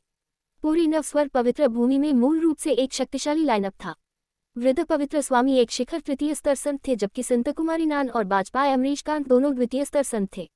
बाकी वृद्धों और संरक्षकों के लिए यू यंग, लुओशेंग, शीकुन, मेंग तियानफी और चेंग यूटोंग सभी प्रथम स्तर संत थे, जिनमें से यंग और चेंग यूटोंग दोनों महिलाएं थीं। एक महान शक्ति के लिए इतने सारे संत क्षेत्र स्वामी होना अत्यंत दुर्लभ था, यहाँ तक कि पूरे संसार पर विचार करते हुए भी। महान वृद्ध भावी पवित्र स्वामी का रवैया क्या है? यू यंग एक सुंदर मध्यम आयु वर्ग की महिला थी। उसने एक चमकीले लाल पोशाक पहनी थी जिसने उसके भरपूर और परिपक्व शरीर को विशद रूप से रेखांकित किया था। उसकी त्वचा चमकदार और पारभासी थी और उसका व्यवहार उत्कृष्ट और सुंदर था। उसकी पानीदार बादाम के आकार की आंखों की एक जोड़ी थी जो चमकती थी क्योंकि उसने हल्के से अपने लाल होंठ खोले और पूछा। उसका प्रश्न सुनकर सभी ने बाजपाई अमरीशकांत की ओर चिंतित निगाहें डाली। बाजपाई अमरीशकांत ने माथे पर शिकन डाली और आह भरी, वह अभी भी वही है, हिलने से इनकार कर रहा है। हालांकि मैंने इस समय के दौरान जानबूझकर इस मामले का उल्लेख नहीं किया है। मैं महसूस कर सकता हूँ कि उसका पवित्र स्वामी बनने का कोई इरादा नहीं है। ये छोटा बच्चा काफी दिलचस्प है। लुओ शेंग ने आश्चर्य का एक भाव पहना क्योंकि उसने बुदबुदाया, इस दुनिया में कौन नहीं चाहता कि हमारी नव स्वर्ग पवित्र भूमि का संप्रदाय स्वामी बने, एक ही छलांग में स्वर्ग तक पहुंचे। वह हमारे पास आने पर इतना उदासीन क्यों व्यवहार कर रहा है? ये लगभग ऐसा है जैसे हम उसे ऐसा करने के लिए मजबूर कर रहे हैं। अपने शब्दों पर ध्यान दो, वह भावी पवित्र स्वामी है, कोई छोटा बच्चा नहीं। चेंग ह्यूटोंग, जो एक सफेद पोशाक पहने हुए थी और एक ठंडी औरत दे रही थी, ने लुओ शेंग को एक टकटकी मारी, जिससे बाद में शर्मिंदा होकर मुस्कुराया। इससे पहले कि महान वृद्ध बाजपाई अमरीशकांत की ओर देखा, ये देखकर कि उसने गुस्से का कोई निशान नहीं दिखाया, लुओ शेंग ने राहत महसूस की। लेकिन यह वास्तव में अजीब है। चेंग ह्यूटोंग ने हल्के से माथे पर शिकन डाली। क्या ऐसा हो सकता है कि वह मेरी पवित्र भूमि को पसंद नहीं करता? ये कैसे हो सकता है? शिकुन ने नाराजगी से कहा, हालांकि मेरी पवित्र भूमि के वृद्ध पवित्र स्वामी गिर चुके हैं, यह अभी भी एक महान शक्ति है जो किसी से कम नहीं है। चाहे नाम या ताकत के मामले में यह अभी भी उसके ऊंचे आसमान के मंडप से बेहतर है, तो वह इसमें रुचि क्यों नहीं लेगा? ये संभव है, बाजपाई अमरीशकांत ने अचानक कहा। इस समय के दौरान मैंने उसे 9 शिखरों का दौरा करने के लिए नेतृत्व किया और उसे पवित्र भूमि की विरासत दिखाई। हालांकि मैंने उसे मेरी बहुत प्रशंसा करते हुए सुना, मुझे इतना स्तब्ध महसूस नहीं हुआ जितना मैंने कल्पना की थी। यह ऐसा है जैसे उसकी आंखों में ये सब बुझने वाला एक बादल मात्र है। आह, ये छोटा बच्चा, ओह, क्या भावी पवित्र स्वामी वास्तव में ऐसा है? लुओ शेंग अत्यंत आश्चर्यचकित था। महान वृद्ध, क्या आप जानते हैं कि उसे क्या पसंद है? हम उसके हितों को पूरा कर सकते हैं, मेंग फी ने सुझाव दिया। मेंग तियानफी ने सुझाव दिया, पवित्र भूमि एक नेता के बिना नहीं रह सकती। पिछले पवित्र स्वामी के गुजर जाने के बाद से लगभग 1 साल हो गया है। अगर भावी पवित्र स्वामी नहीं मिला है तो ये ठीक है, लेकिन अब जब वह पहले से ही पवित्र भूमि में है तो शिष्य भी पूरे दिन चर्चा कर रहे हैं कि उत्तराधिकार समारोह अभी तक क्यों नहीं हुआ है। अगर यह जारी रहा तो शिष्यों के पास खेती करने का दिल नहीं होगा, जो एक अच्छी बात नहीं है। हाँ, यू यंग ने भी सिर हिलाया। अगर हमें पता है कि उसे क्या पसंद है तो हम उसे यहाँ रख सकते हैं। कम से कम हमें उसे पवित्र भूमि के प्रति एक जुड़ाव महसूस कराने की आवश्यकता है। तभी हम पवित्र भूमि की समृद्धि की गारंटी सुनिश्चित कर सकते हैं। उसे शक्ति पसंद होनी चाहिए। बाजपाई अमरीशकांत की आंखों में एक रोशनी चमकी। कुछ समय के लिए उसका अवलोकन करने के बाद मैंने पाया कि शक्ति की उसकी खोज एकमात्र स्थिर चीज है। इसके अलावा बाकी सब कुछ उसके लिए सिर्फ एक विकर्षण लगता है। यहाँ तक कि कुछ नौकरानियां जिन्हें मैंने उसके साथ रहने के लिए व्यवस्थित किया था, उसने उनकी ओर देखा भी नहीं है। क्या इस दुनिया में कोई आदमी है जिसे सुंदर महिलाएं पसंद नहीं हैं? लुओ शेंग की आंखें लगभग उनके सॉकेट से बाहर निकल गई। उसके चेहरे पर अविश्वास का एक भाव भर गया। क्या आप सोचते हैं कि हर कोई आपकी तरह है, कामुक? यू यंग ने ठंड से कहा, एक नाखुश अभिव्यक्ति दिखाते हुए। लुओ शेंग अचानक अजीब महसूस करने लगा। क्या ऐसा हो सकता है कि वह आपकी महारानी संत कुमारी को पसंद करता है, इसलिए वह इस तरह व्यवहार कर रहा है? चेंग ह्यूटोंग ने अचानक एक संभावना के बारे में सोचा। जिस महिला की वे प्रशंसा करते थे, उसके सामने कोई भी आदमी अपना शरारती पक्ष दिखाने की हिम्मत नहीं करता था। अक्सर उनका ध्यान आकर्षित करने के लिए जानबूझकर अपना वीर पक्ष दिखाता था। अगर यह संत कुमारी तिवारी अनुपमा के कारण था, तो त्रिपाठी जीवक्ति का इस तरह कार्य करना असामान्य नहीं था। मौजूद हर कोई अनुभवी था और इस पर गहरी समझ रखता था। ये सुनकर उन्होंने लगातार सिर हिलाया। बाजपाई अमरीशकांत ने कड़वाहट से मुस्कुराया, ऐसा नहीं है, ये ठीक विपरीत है। यह ऐसा है जैसे आपकी महारानी संत कुमारी को उससे प्यार हो गया है, लेकिन वह उसे केवल एक दोस्त के रूप में मानता है। गरीब तिवारी अनुपमा। यू यंग और चेंग ह्यूटोंग थोड़ा परेशान महसूस किए बिना नहीं रह सके। उन्होंने दोनों ने तिवारी अनुपमा को बढ़ते हुए देखा था, इसलिए स्वाभाविक रूप से उनके लिए कुछ भावनाएं थीं। भावी पवित्र स्वामी एक सामान्य व्यक्ति नहीं है। बाजपाई अमरीशकांत ने अचानक आह भरी, मैंने इतना युवा द्वितीय स्तर पारंगत कभी नहीं देखा है। क्या आप में से किसी ने देखा है? सभी ने सिर हिलाया। ऊंचे आसमान के मंडप, एक अविश्वसनीय चरित्र दिखाई दिया है, लेकिन मुझे अजीब महसूस कराता है कि मैंने पहले कभी उसके बारे में कुछ भी नहीं सुना है। इस तरह का एक युवा नायक को पहले से ही पूरी दुनिया में प्रसिद्ध होना चाहिए, फिर भी वह पूरी तरह से अज्ञात रहा है। ये वास्तव में अजीब है। इसके अलावा वह संत कुमारी के साथ दानव सेनापति जुई ली के चुंगल से भागने में सक्षम था। मैं ये भी कल्पना करना शुरू नहीं कर सकता कि उसने ये कैसे किया। वह संत कुमारी नान के चुंगल से भी भागने में सक्षम रहा। स्क्रॉल एपिसोड संख्या 794 स्क्रॉल। जैसे ही वे बात कर रहे थे, सभी अचानक शांत हो गए। उनके दिल सदमे से भर गए। इससे पहले कि त्रिपाठी जीवक्ति ने बात की, किसी ने महसूस नहीं किया था, लेकिन अब जब उन्होंने इसके बारे में सोचा तो सभी को यह अविश्वसनीय लगा। एक द्वितीय स्तर पारंगत का बार बार मृत्यु से भागना या तो स्वर्ग को धता बताने वाला भाग्य था या अद्भुत साधन। सभी बात की संभावना से अधिक आश्वस्त थे, जिससे उनके लिए त्रिपाठी जीवक्ति की गहराइयों का अनुमान लगाना और भी मुश्किल हो गया। नवस्वर्ग पवित्र भूमि के पवित्र स्वामी द्वारा पवित्र स्वामी का पदभार संभालने से पहले कई अलग अलग तरह के लोग थे, कुछ उच्च और कुछ निम्न योग्यता वाले। भले ही इस पीढ़ी की संत कुमारी को केवल एक अमर आरोहण क्षेत्र का कृषक मिला, वे उसे एक शीर्ष स्वामी में खेती करने में आत्मविश्वासी थे। यह उल्लेख करने की आवश्यकता नहीं है कि त्रिपाठी जीवक्ति की योग्यता और ताकत उनकी अपेक्षा से सैकड़ों गुना बेहतर थी। चाहे कुछ भी हो, हमें उसे पवित्र स्वामी का पदभार संभालने देना चाहिए। पवित्र स्वामी की आत्मा की अंगूठी के बिना मेरी पवित्र भूमि में कई स्थान हैं जिन्हें खोला नहीं जा सकता। इस मामले में देरी नहीं की जा सकती। भाजपाई अमरीशकांत ने अचानक दृढ़ता से कहा। लेकिन क्या वह अनिच्छुक नहीं है? यू यंग ने माथे पर शिकन डाली, थोड़ा शर्मिंदा महसूस कर रही थी। भले ही वह अनिच्छुक हो, उसे करना होगा। हमारे पास इतने सारे संत क्षेत्र स्वामी हैं, क्या आपको लगता है कि हम उसके साथ कुछ भी नहीं कर सकते? शिकुन ने अधीरता से कहा। क्या आप बल का उपयोग करना चाहते हैं? यू यंग ने शिकुन को ठंड से घूरते हुए अपनी आंखें संकीर्ण कर ली। मेरा मतलब वही था। भाजपाई अमरीशकांत ने एक गहरी सांस ली। उसका रवैया पहले से ही बहुत दृढ़ है। आगे और प्रतीक्षा करना हमारे लिए कोई फायदा नहीं करेगा। प्रतीक्षा करने के बजाय हम एक जोखिम क्यों न लें और उसे पवित्र समाधि में भेज दें। जैसे ही ये शब्द बाहर आए, सभी की भौहें फड़क उठी, जैसे कि पवित्र समाधि में अतुलनीय खतरे थे, जिससे मौजूद सभी संत क्षेत्र स्वामी को अत्यधिक भय महसूस हुआ। क्या होगा अगर वह बाहर नहीं आ सकता? चेंग यूटोंग ने धीरे से पूछा। तिवारी अनुपमा इस पीढ़ी में बची हुई एकमात्र संत कुमारी है, और चूंकि उसने पहले ही एक पसंद बना ली है, इसलिए उसके लिए हमारे लिए कोई अन्य उम्मीदवार ढूंढना असंभव है। अगर वह बाहर नहीं आ सकता, तो मेरी पवित्र भूमि को केवल खुद को सील करना होगा। संत कुमारियों की अगली पीढ़ी के परिपक्व होने की प्रतीक्षा करें। संत कुमारियों की अगली पीढ़ी का अभी तक चयन नहीं किया गया था, इसलिए उन्हें खेती करने में कम से कम 20 साल लगेंगे। 20 साल लंबा नहीं लग सकता है, लेकिन अगर पवित्र भूमि में पवित्र स्वामी नहीं था और पवित्र समाधि में प्रवेश करने वाले वृद्ध पवित्र स्वामी से पवित्र स्वामी की आत्मा की अंगूठी प्राप्त नहीं कर सका, तो कई स्थान ठीक से काम करने में असमर्थ होंगे। इन 20 सालों में ये बहुत संभव था कि इस तरह के एक विशालकाय को नीचे घसीटा जाएगा। वे प्रतीक्षा नहीं कर सकते थे, इसलिए उन्होंने पिछले 2 महीनों से कोई भी जल्दबाजी में कदम उठाने की हिम्मत नहीं की थी। हालांकि त्रिपाठी जीवक्ति का रवैया इतना दृढ़ था। भाजपाई अमरीशकांत के पास इस मामले पर ध्यान से विचार करने के अलावा कोई विकल्प नहीं था। लेकिन उसने नवस्वर्ग दिव्य तकनीकों को पूरी तरह से नहीं समझा है। वह कैसे प्रवेश कर सकता है? कहा जाता है कि पवित्र समाधि वह स्थान है जहां नवस्वर्ग दिव्य तकनीकों का जन्म हुआ था। अगर वह प्रवेश करना चाहता है, तो उसे उनमें निपुण होना चाहिए। उसने पहले ही 3 चालों को समझा है, जो पर्याप्त है। ये हमारी पवित्र भूमि के भले के लिए है। भले ही वह भावी पवित्र स्वामी हो, जब बलिदान देने का समय आता है, तो हमें बलिदान देना होगा। भाजपाई अमरीशकांत ने चिल्लाया। अगर वह सुचारू रूप से बाहर आ सकता है, तो वह निश्चित रूप से हमारे आज के फैसले के लिए बहुत आभारी होगा। ये सही है। शिकुन और मेंग तियानफी ने सहमति में सिर हिलाया। कोई भी पवित्र स्वामी नहीं था जिसने पवित्र समाधि से बाहर आने के बाद पवित्र भूमि के प्रति जुड़ाव महसूस नहीं किया हो।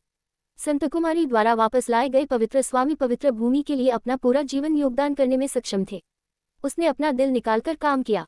उसका थकावट निश्चित रूप से पवित्र समाधि के रहस्यों से संबंधित था। हालांकि किसी को पता नहीं था कि पवित्र समाधि के अंदर क्या छिपा हुआ था, उन सभी ने इस पर दृढ़ता से विश्वास किया। यू यंग और मध्यम आयु वर्ग की महिला दोनों ने एक दूसरे को देखा और हालांकि वे थोड़ा चिंतित थीं, उन्होंने और कुछ नहीं कहा। चर्चा समाप्त हुई। सभी ने त्रिपाठी जीवक्ति की पवित्र समाधि में प्रवेश करने की तैयारी के लिए जल्दी से कार्यवाही की। अगले दिन त्रिपाठी जीवक्ति, जो महल में ध्यान कर रहा था, ने अचानक अपनी आंखें खोली। उसकी धारणा में एक अजीब भावना थी। उसने महसूस किया था कि भाजपाई अमरीशकांत और अन्य लोग फिर से आए थे। इसके अलावा ये समय अतीत से कुछ अलग था। जो लोग आए थे, वे केवल कुछ जिनसे वह परिचित था नहीं थे, कुछ ऐसे भी थे जिनसे वह पहले कभी नहीं मिला था। हालांकि ये लोग खुद को अच्छी तरह से छिपा रहे थे। उनकी सांस और आभा ने एक गंभीर वातावरण प्रकट किया, जिससे त्रिपाठी जीवक्ति कुछ सतर्क हो गए, ये सोचते हुए कि वे क्या योजना बना रहे थे। एक क्षण बाद दरवाजे पर एक दस्तक हुई। त्रिपाठी जीवक्ति ने आकस्मिक रूप से जवाब दिया और दरवाजा धकेल दिया गया, जिससे भाजपाई अमरीशकांत और अन्य वृद्ध और संरक्षक प्रकट हुए। त्रिपाठी जीवक्ति अपनी भौं उठाने में मदद नहीं कर सका। धीरे धीरे महसूस कर रहा था कि भाजपाई अमरीशकांत के पास उसे कहने के लिए कुछ होना चाहिए। यह निश्चित रूप से पवित्र स्वामी से संबंधित था, अन्यथा उसने यहाँ पवित्र भूमि के सभी स्वामी को क्यों नहीं बुलाया होगा। कुछ सुखद बातों का आदान प्रदान करने के बाद भाजपाई अमरीशकांत ने त्रिपाठी जीवक्ति को उन लोगों में से प्रत्येक से परिचित कराया जिनसे वह पहले कभी नहीं मिला था। त्रिपाठी जीवक्ति ने अभिवादन में इन लोगों को सिर हिलाया। महान वृद्ध, आज आप यहाँ क्या लाए हैं? त्रिपाठी जीवक्ति की आंखें चमकी क्योंकि वह सीधे बात पर आया। मैं छोटे भाई से निवेदन करना चाहूंगा कि वह हमारे साथ एक निश्चित स्थान पर चले। भाजपाई अमरीशकांत हल्के से मुस्कुराया और कहा, मैंने सभी 9 शिखरों का दौरा किया है, क्या कोई अन्य जगह है जहां मैं जा सकता हूं? है। पवित्र भूमि में कई रहस्य हैं जिनके बारे में छोटा भाई आमतौर पर नहीं जानता। जिस स्थान पर हम इस बार जा रहे हैं वह उनमें से एक है। त्रिपाठी जीवप्ती की आंखें संकीर्ण हो गई क्योंकि उसने धीरे से पूछा, चूंकि यह एक रहस्य है तो क्या इसे बाहरी लोगों के लिए खोलना अनुचित नहीं है? छोटा भाई एक बाहरी व्यक्ति नहीं है और छोटे भाई के अलावा कोई भी उस स्थान पर प्रवेश नहीं कर सकता है। बाजपाई अमरीशकांत ने गंभीरता से कहा। ओह, त्रिपाठी जीवप्ती की भौं थोड़ा उठी। मेरे अलावा कोई भी प्रवेश नहीं कर सकता है? क्या वह जगह केवल आपके पवित्र स्वामी के प्रवेश के लिए योग्य नहीं है? हाँ, मैं मना नहीं कर सकता, है ना? बाजपाई अमरीशकांत की अभिव्यक्ति थोड़ी अजीब हो गई क्योंकि उसने अपने हाथ जोड़े और कहा, मुझे उम्मीद है कि छोटा भाई हमें माफ कर सकता है और हमारे पीछे आ सकता है। त्रिपाठी जीवप्ती ने व्यंग्य किया क्योंकि उसने अपने सामने संत क्षेत्र स्वामी पर अपनी आंखें घुमाई। गुप्त रूप से सोच रहा था कि अगर वह अचानक उन पर हमला करता है तो उसके भागने की क्या संभावनाएं हैं, लेकिन जल्द ही उसने इस तरह के विचार को अस्वीकार कर दिया। यहाँ बहुत सारे लोग थे, उनमें से हर एक संत क्षेत्र स्वामी था। त्रिपाठी जीवप्ती ने महसूस किया कि भले ही उसने अपनी पूरी ताकत दिखाई, वह यहाँ से भागने में सक्षम नहीं होगा। इस सब पर विचार करते हुए त्रिपाठी जीवप्ती की अभिव्यक्ति आराम से मिली क्योंकि उसने अपने कंधे उछाल दिए और कहा, तो रास्ता दिखाओ, मैं तुम्हारे पीछे आऊंगा। ये सुनकर सभी का चेहरा खुशी से चमक उठा। बाजपाई अमरीशकांत और भी अधिक मुस्कुराते हुए तेजी से कहा, कृपया। उसने सोचा था कि आज उसमें और इस भावी पवित्र स्वामी के बीच कुछ अप्रियता होगी और उसने यहाँ तक कि मन बना लिया था कि अगर दूसरा पक्ष वास्तव में विरोध करता है तो भी अगर इसका मतलब उसे अपमानित करना था तो वह उसे पवित्र समाधि में ले जाएगा। लेकिन उसे उम्मीद नहीं थी कि त्रिपाठी जीवप्ती इतना लचीला होगा जिससे उसे बहुत शर्मिंदगी से बचाया गया। आखिरकार ये भावी पवित्र स्वामी था। अगर उसने आज उसके लिए चीजों को मुश्किल बनाया तो कोई गारंटी नहीं थी कि वह भविष्य में उसके लिए चीजों को मुश्किल नहीं बनाएगा।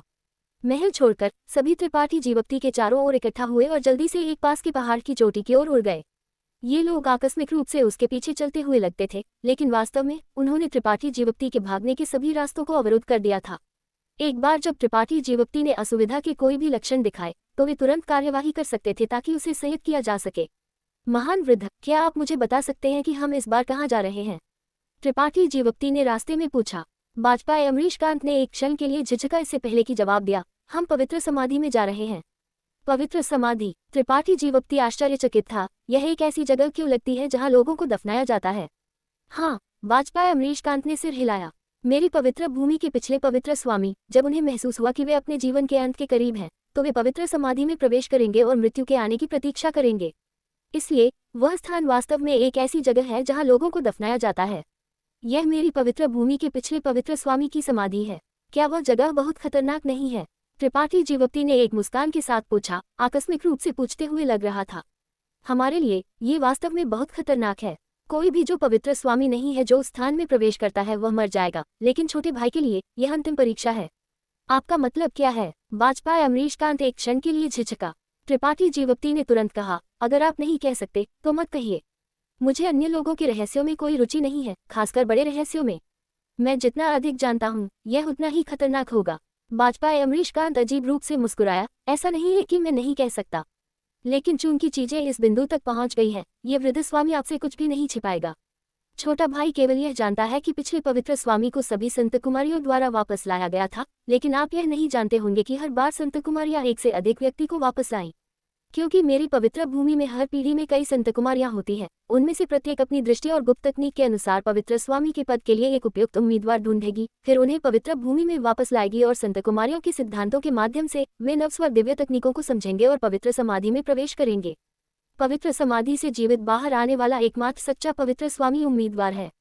तो मैं बहुत भाग्यशाली नहीं हूँ, इस बार मेरे साथ प्रतिस्पर्धा करने के लिए कोई नहीं है। त्रिपाठी जीवप्ती ने व्यंग्य से कहा। बाजपाई अमरीशकांत सूखे ढंग से हंसा। आप ऐसा कह सकते हैं? उस जगह के अंदर क्या है? त्रिपाठी जीवप्ती ने ठंड से पूछा। ये वृद्ध स्वामी नहीं जानता। मुझे केवल ये पता है कि ये पिछले सभी पवित्र स्वामी का दफन स्थान है, इसके अलावा मैं और कुछ नहीं जानता।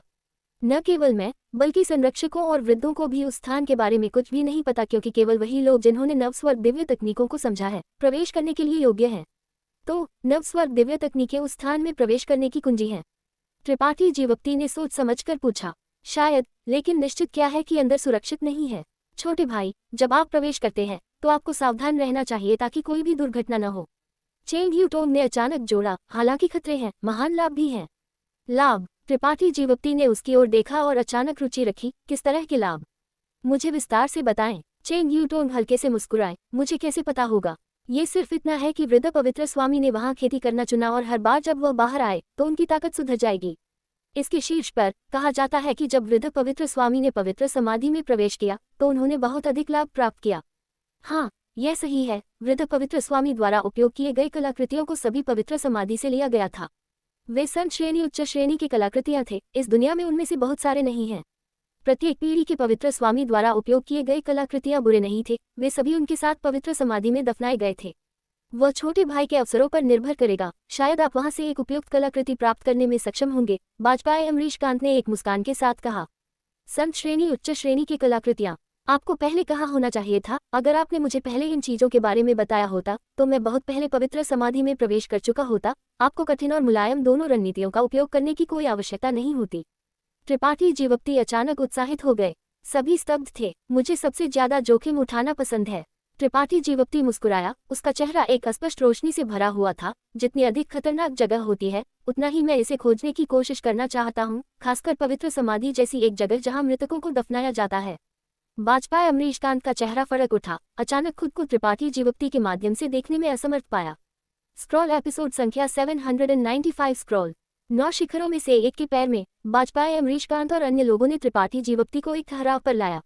संदिग्ध रूप से चारों ओर देखते हुए त्रिपाठी जीवप्ती ने अपने सामने एक विशाल नीला पत्थर देखा। ऐसा लग रहा था जैसे इसे काट दिया गया था, सपाट और साफ। नीला पत्थर काई से ढका हुआ था और उस पर 2 राजसी अक्षर उकेरे गए थे। पवित्र समाधि। ये स्पष्ट रूप से पवित्र समाधि का प्रवेश द्वार था। त्रिपाठी जीवप्ती अपनी आंखें संकीर्ण करने में मदद नहीं कर सका।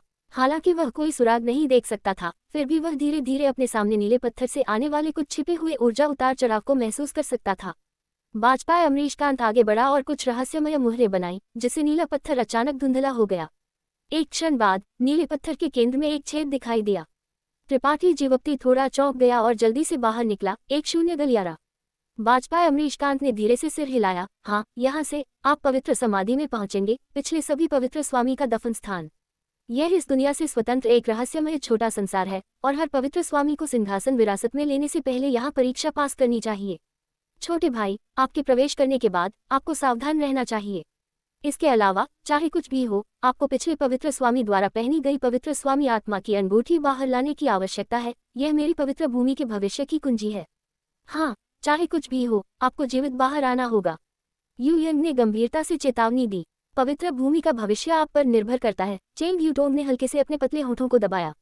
अन्य सभी ने भी त्रिपाठी जीवप्ती की ओर देखते हुए अपेक्षा और चिंता के भाव पहने। त्रिपाठी जीवप्ती ने उनकी ओर देखा और अर्थपूर्ण ढंग से मुस्कुराया। मुझे लगता है कि आपको बेहतर प्रार्थना करनी चाहिए कि मैं बाहर न आऊं। वह क्यों है? बाजपाई अमरीशकांत उलझन में था। त्रिपाठी जीवप्ती की आंखें बिजली की तरह चमकी क्योंकि उसने उन्हें ठंड से घूर कर देखा। अगर मैं जीवित बाहर आता हूं तो मैं तुम्हें कीमत चुकाऊंगा। सभी स्तब्ध थे, केवल अब महसूस कर रहे थे कि त्रिपाठी जीवप्ती अभी भी उन्हें पवित्र समाधि में मजबूर करने के लिए बहुत घृणा करता था। लेकिन इससे पहले कि वे कुछ भी कह सकते, त्रिपाठी जीवप्ती पहले ही शून्य गलियारे में डूब चुका था। ये भावी पवित्र स्वामी, उसकी सहिष्णुता बहुत अच्छी नहीं है। क्या वह वास्तव में हमारे साथ खाते स्थिर करने जा रहा है? शिकुन ने माथे पर शिकन डाली। बाजपाई अमरीशकांत की अभिव्यक्ति भी उतार चढ़ाव हुई क्योंकि उसने आह भरी। एक युवा व्यक्ति का स्वभाव अभी भी पर्याप्त परिपक्व नहीं है। किसी भी मामले में यह महान वृद्ध का विचार है। मैं यहाँ केवल संख्या पूरी करने के लिए हूँ। अगर भावी पवित्र स्वामी वास्तव में मुझे इसके लिए दोष देता है तो मुझे निश्चित रूप से सजा दी जाएगी। महान वृद्ध सब कुछ संभाल लेंगे। मेंग टियानफी के चेहरे पर एक खुश होने का भाव था। सभी ने तिरस्कार के साथ उसकी ओर देखा। पवित्र समाधि के अंदर जैसे ही त्रिपाठी जीवप्ती ने प्रवेश किया, उसके पीछे शून्य गलियारा बंद हो गया। उसका आसपास हरी प्रतिदीप्ति प्रकाश से भरा हुआ था, जैसे कि वह नश्वर क्षेत्र में था। एक ठंडी हवा उसके कानों से गुजरी और वह स्पष्ट रूप से भूतों की चीखों और भेड़ियों के रोने को सुन सकता था, जिसने उसे कांप दिया। ये बहुत चमकदार नहीं था, वह मुश्किल से देख सकता था, और इस जगह में स्वर्ग और पृथ्वी की ऊर्जा अविश्वसनीय रूप से समृद्ध थी। ये लगभग कपास की ऊन की तरह मोटी बर्फ की सफेद बादलों में संघनित हो गई थी। ये रहस्यमय छोटा संसार काफी एक जादुई जगह थी। त्रिपाठी जीवप्ती ने कभी नहीं देखा था कि इतनी समृद्ध संसार शक्ति वाली एक जगह। ये लगभग सबसे अच्छी पृथ्वी नसों की तुलनीय थी। इसमें कोई आश्चर्य नहीं कि नवस्वर्ग पवित्र भूमि के वृद्ध पवित्र स्वामी ने यहाँ प्रवेश करना चुना। इतनी समृद्ध संसार शक्ति के साथ कोई भी गोली लेने या स्फटिक पत्थरों का उपयोग करने की आवश्यकता नहीं थी। किसी को बस अपनी पेट को चौड़ा खोलने और इसे अवशोषित करने की आवश्यकता थी। ये वास्तव में एक खेती खजाना भूमि थी, सिवाय इसके कि थोड़ा उदास वातावरण था। सतर्कता से अपने आसपास का अवलोकन करते हुए त्रिपाठी जीवक्ति पीला होने में मदद नहीं कर सका। उसकी धारणा में अत्यधिक भयंकर ऊर्जा के गोले अचानक सभी दिशाओं में पैदा हुए थे। यह ऊर्जा तेजी से उसकी ओर भाग रही थी। इस ऊर्जा का जन्म अत्यंत अजीब था। यह ऐसा था जैसे ये हमेशा वहां रहा हो, त्रिपाठी जीवक्ति के आने की प्रतीक्षा कर रहा हो ताकि वह हमला कर सके। इससे पहले कि त्रिपाठी जीवक्ति को प्रतिक्रिया करने का समय मिलता, ऊर्जा के इन गोले ने उसे घेर लिया था। त्रिपाठी जीवक्ति ने जल्दी से अपनी जीवन शक्ति को संघनित किया, लेकिन जल्द ही उसने खोज की कि कुछ गलत था। यह इसलिए था क्योंकि ऊर्जा के इन गोले ने उसे केवल घेरा था और उसे कोई नुकसान नहीं पहुंचाया था। माथे पर शिकन डालते हुए त्रिपाठी जीवक्ति ने ध्यान से इन ऊर्जा गोले की जांच की और एक क्षण बाद वह थोड़ा आश्चर्यचकित महसूस करने में मदद नहीं कर सका। उसने पाया कि कुल 9 ऊर्जा गोले थे, जिनमें से प्रत्येक में एक गहन और रहस्यमय आभा थी, जैसे कि वे मानव निर्मित थे, लेकिन यह भी जैसे कि वे स्वर्ग और पृथ्वी द्वारा स्वाभाविक रूप से गठित किए गए थे। इन ऊर्जा गोले के बीच 3 थे जिनसे त्रिपाठी जीवक्ति कुछ परिचित था। ध्यान से अपनी दैवीय चेतना को जारी करते हुए त्रिपाठी जीवक्ति ने इन ऊर्जा गोले में से एक की जांच की और तुरंत नवस्वर्ग दिव्य तकनीकों के निशान पाए। गहन स्वर्गीय तलवार। त्रिपाठी जीवक्ति की अभिव्यक्ति बदल गई क्योंकि उसने धीरे धीरे अनुमान लगाया कि यह ऊर्जा गोला क्या था। परीक्षण के तौर पर अन्य ऊर्जा गोले की जांच की और निश्चित रूप से उसने कारावास स्वर्गीय ताला और महान स्वर्गीय आकर्षण पाया। ये 3 दिव्य तकनीकें थी जो त्रिपाठी जीवक्ति ने तिवारी अनुपमा से सीखी थी, लेकिन उसे उन्हें यहाँ दिखाई देने की उम्मीद नहीं थी। तो उसके सामने 9 ऊर्जा गोले नवस्वर्ग दिव्य तकनीकों की 9 चालें थी। त्रिपाठी जीवक्ति ने माथे पर शिकन डाली क्योंकि उसने अपने दिल में अनुमान लगाया था, लगभग निश्चित था कि उसका अनुमान सही था। उस वृद्ध व्यक्ति बाजपाई अमरीशकांत ने भी कहा था कि अगर वह पवित्र समाधि में प्रवेश करना चाहता है तो उसे नवस्वर्ग दिव्य तकनीकों को सीखना होगा, क्योंकि केवल उन पर भरोसा करके ही वह सुरक्षित रूप से प्रवेश कर सकता था। उसके सामने ये 9 ऊर्जा गोले बाधाएं होनी चाहिए जो उसे आगे बढ़ने से रोकती थी। उन्हें तोड़े बिना पवित्र समाधि में प्रवेश करना असंभव होगा। त्रिपाठी जीवक्ति ने तुरंत इस पवित्र समाधि के रहस्यों को समझा और इसके बारे में सोचने के बाद बस पालथी मारकर बैठ गया और गहन स्वर्गीय तलवार इरादे वाले ऊर्जा गोले को घूर कर देखा। नवस्वर्ग दिव्य तकनीकें बहुत अजीब थीं। उन्हें मार्शल तकनीकों या आत्मा तकनीकों के रूप में जीवन शक्ति द्वारा उपयोग किया जा सकता था। ये कुछ ऐसा था जिसे कोई भी मार्शल शास्त्र या गुप्त तकनीक हासिल नहीं कर सकता था। अगर वह अपने सामने बाधाओं को तोड़ना चाहता था तो एकमात्र रास्ता नवस्वर्ग दिव्य तकनीकों को प्रदर्शित करना और इन ऊर्जा गोले की नाकाबंदी को तोड़ना था। त्रिपाठी जीवक्ति की आत्मा ऊर्जा फूट पड़ी और उसकी अदृश्य दैवीय चेतना एक विशाल तलवार में बदल गई जिसने ऊर्जा गोले में से एक की ओर गोली मार दी। निःशब्द, यहाँ तक कि त्रिपाठी जीवक्ति का शक्तिशाली दैवीय चेतना हमला भी समुद्र में डूबते एक पत्थर की तरह था। जैसे ही यह ऊर्जा गोले में प्रवेश किया, गायब हो गया। त्रिपाठी जीवक्ति ने माथे पर शिकन डाली और गहन स्वर्गीय तलवार का उपयोग कुछ अधिक बार किया, विशिष्ट ऊर्जा समूह की ओर भागते हुए, लेकिन हर बार कोई प्रतिक्रिया नहीं हुई। त्रिपाठी जीवक्ति ने अचानक महसूस किया कि चीजें उतनी सरल नहीं हो सकती जितनी उसने सोची थी। ध्यान से बाजपाई अमरीशकांत और अन्य लोगों ने क्या कहा था, साथ ही नवस्वर्ग पवित्र भूमि से उसे मिली विभिन्न खबरों को याद करते हुए त्रिपाठी जीवक्ति की आंखें चमक उठी क्योंकि उसने एक संभावना के बारे में सोचा। क्या ऐसा हो सकता है कि वह नवस्वर्ग दिव्य तकनीकों का उपयोग करने में पर्याप्त निपुण नहीं था और उनके पीछे रहस्यों को समझा नहीं था, इसलिए वह इन ऊर्जा गोले की नाकाबंदी को तोड़ नहीं पाया। उसकी नवस्वर्ग दिव्य तकनीकें तिवारी अनुपमा से सीखी गई थी, इसलिए उसने उन्हें किस हद तक समझा था, वह उन्हें केवल उसी हद तक समझ सकता था। तिवारी अनुपमा अभी भी युवा थी, इसलिए ये स्वाभाविक था कि नवस्वर्ग दिव्य तकनीकों की उसकी समझ पर्याप्त गहरी नहीं थी। त्रिपाठी जीवक्ति ने अपनी आंखों से संतकुमारी नान को गहन स्वर्गीय तलवार का उपयोग करते हुए देखा था और जानता था कि यह उसकी अपनी तुलना में एक पूरी तरह से अलग स्तर पर था। ये स्पष्ट था कि संतकुमारी नान का इस दिव्य तकनीक का उपयोग निपुणता की एक उच्च डिग्री तक पहुंच गया था। इसके अलावा नवस्वर्ग पवित्र भूमि के पवित्र स्वामी के पदभार संभालने से पहले उन्हें पवित्र समाधि में प्रवेश करना पड़ा। इन लोगों की खेती जरूरी नहीं थी कि त्रिपाठी जीवक्ति जितनी ऊंची हो, नहीं उनकी ताकत जरूरी नहीं थी कि त्रिपाठी जीवक्ति से अधिक हो, लेकिन उन सभी ने पवित्र समाधि की परीक्षा पास कर ली थी। इससे ये देखा जा सकता है कि इस कठिनाई का किसी की ताकत से कोई लेना देना नहीं था, केवल नवस्वर्ग दिव्य तकनीकों की किसी की समझ से लेना देना था। इस सब पर विचार करते हुए त्रिपाठी जीवक्ति शांत हो गए और अब और नवस्वर्ग दिव्य तकनीकों को प्रदर्शित करने की जल्दी नहीं की। इसके बजाय अपनी चेतना को गहन स्वर्गीय तलवार वाले ऊर्जा गोले में डुबो दिया, अपने शरीर को आराम दिया और ध्यान से उन्हें महसूस किया। जैसे जैसे समय बीतता गया, त्रिपाठी जीवक्ति की फसल विशाल थी। उसकी चेतना ने गहन स्वर्गीय तलवार के जन्म और प्रदर्शन को अनगिनत बार देखा था, जिससे उसे इसके छिपे हुए रहस्यों की गहरी समझ हासिल हुई। जल्द ही वह एक स्तर पर पहुंच गया जहां वह पूरी तरह से गहन स्वर्गीय तलवार को याद कर सकता था और इसे अपनी आत्मा की गहराइयों में छाप सकता था। जब त्रिपाठी जीवक्ति ने फिर से अपनी आंखें खोली तो उसने पाया कि ऊर्जा गोले जिसमें उसने अपनी चेतना को डुबो दिया था, पता लगाने योग्य हो गए थे, जिससे उसे उनके छिपे हुए रहस्यों और पैटर्न को समझने की अनुमति मिली। अपनी आत्मा ऊर्जा को फिर से धक्का देते हुए त्रिपाठी जीवक्ति ने गहन स्वर्गीय तलवार को बुलाया। इस बार हालांकि नवस्वर्ग दिव्य तकनीकों का सबसे शुद्ध रूप तिवारी अनुपमा ने जो समझा था उससे कई गुना अधिक गहन था। एक चटकने वाली आवाज के साथ जिस क्षण ऊर्जा गोले त्रिपाठी जीवक्ति की दैवीय चेतना द्वारा बमबारी किए गए थे वे अचानक ढह गए। त्रिपाठी जीवक्ति के सामने एक घुमावदार रास्ता दिखाई दिया जो सीधे पवित्र समाधि की गहराइयों में ले जाता था। त्रिपाठी जीवक्ति हल्के से मुस्कुराया, तुरंत समझ गया कि पवित्र समाधि में क्या रहस्य छिपे हुए थे। अगर कोई ऐसा व्यक्ति जिसने नवस्वर्ग दिव्य तकनीकों का अभ्यास नहीं किया था इस जगह में प्रवेश करना चाहता था तो उन्हें 9 ऊर्जा गोले द्वारा टुकड़ों में फाड़ दिए जाने की संभावना होगी, लेकिन जिन्होंने उनका अभ्यास किया था वे अलग थे। जब तक वे उनमें से किसी एक को तोड़ सकते थे वे बाहर निकलने का एक रास्ता ढूंढने में सक्षम होंगे। इसके अलावा उन्होंने जितना अधिक तोड़ा बाहर निकलने का रास्ता उतना ही चमकदार और सुरक्षित होगा। बाजपाई अमरीशकांत सही था, नवस्वर्ग दिव्य तकनीकें वास्तव में पवित्र समाधि में प्रवेश करने की कुंजी थी। त्रिपाठी जीवक्ति आगे नहीं बढ़ा और इसके बजाय अपना ध्यान ऊर्जा के एक अन्य गोले की ओर मोड़ दिया। किसी भी मामले में उसे बाजपाई अमरीशकांत और अन्य लोगों द्वारा पवित्र समाधि में मजबूर किया गया था। अगर उसने यहाँ कुछ लाभों के लिए मछली नहीं पकड़ी तो क्या वह खुद को नीचा नहीं कर रहा होगा। नवस्वर्ग दिव्य तकनीकें उत्कृष्ट और दिव्य तकनीकें थीं। संत कुमारी नान को उनका इतनी बार उपयोग करते हुए देखने के बाद त्रिपाठी जीवक्ति बहुत पहले ईर्ष्या करने लगा था। अब जब इस तरह का एक महान अवसर उसके सामने दिखाई दिया था तो त्रिपाठी जीवक्ति इसे चूकने के लिए तैयार नहीं था। यह उल्लेख करने की आवश्यकता नहीं है कि उसने जितना अधिक तोड़ा वह अंदर उतना ही सुरक्षित होगा। अपना मन बनाकर त्रिपाठी जीवक्ति ने तुरंत अपनी सीखी हुई अन्य 2 नवस्वर्ग दिव्य तकनीकों के रहस्यों पर जासूसी करना शुरू कर दिया। 3 या 5 दिनों के बाद कारावास स्वर्गीय ताला टूट गया और 3 या 5 दिनों के बाद महान स्वर्गीय आकर्षण टूट गया। तब से त्रिपाठी जीवक्ति की गति अचानक धीमी हो गई। उसने पहली 3 चालें तिवारी अनुपमा से सीखी थी, इसलिए वह उनमें काफी निपुण था, लेकिन बाकी 6 चालों के लिए उसने उन्हें बिल्कुल नहीं छुआ था, इसलिए उसे स्वाभाविक रूप से शून्य से शुरू करना पड़ा। सौभाग्य से इन ऊर्जाओं के भीतर समाहित गहन रहस्य उसके लिए समझने के लिए पर्याप्त थे। खेती की बात आने पर कोई बहता समय महान सम्राट नहीं था।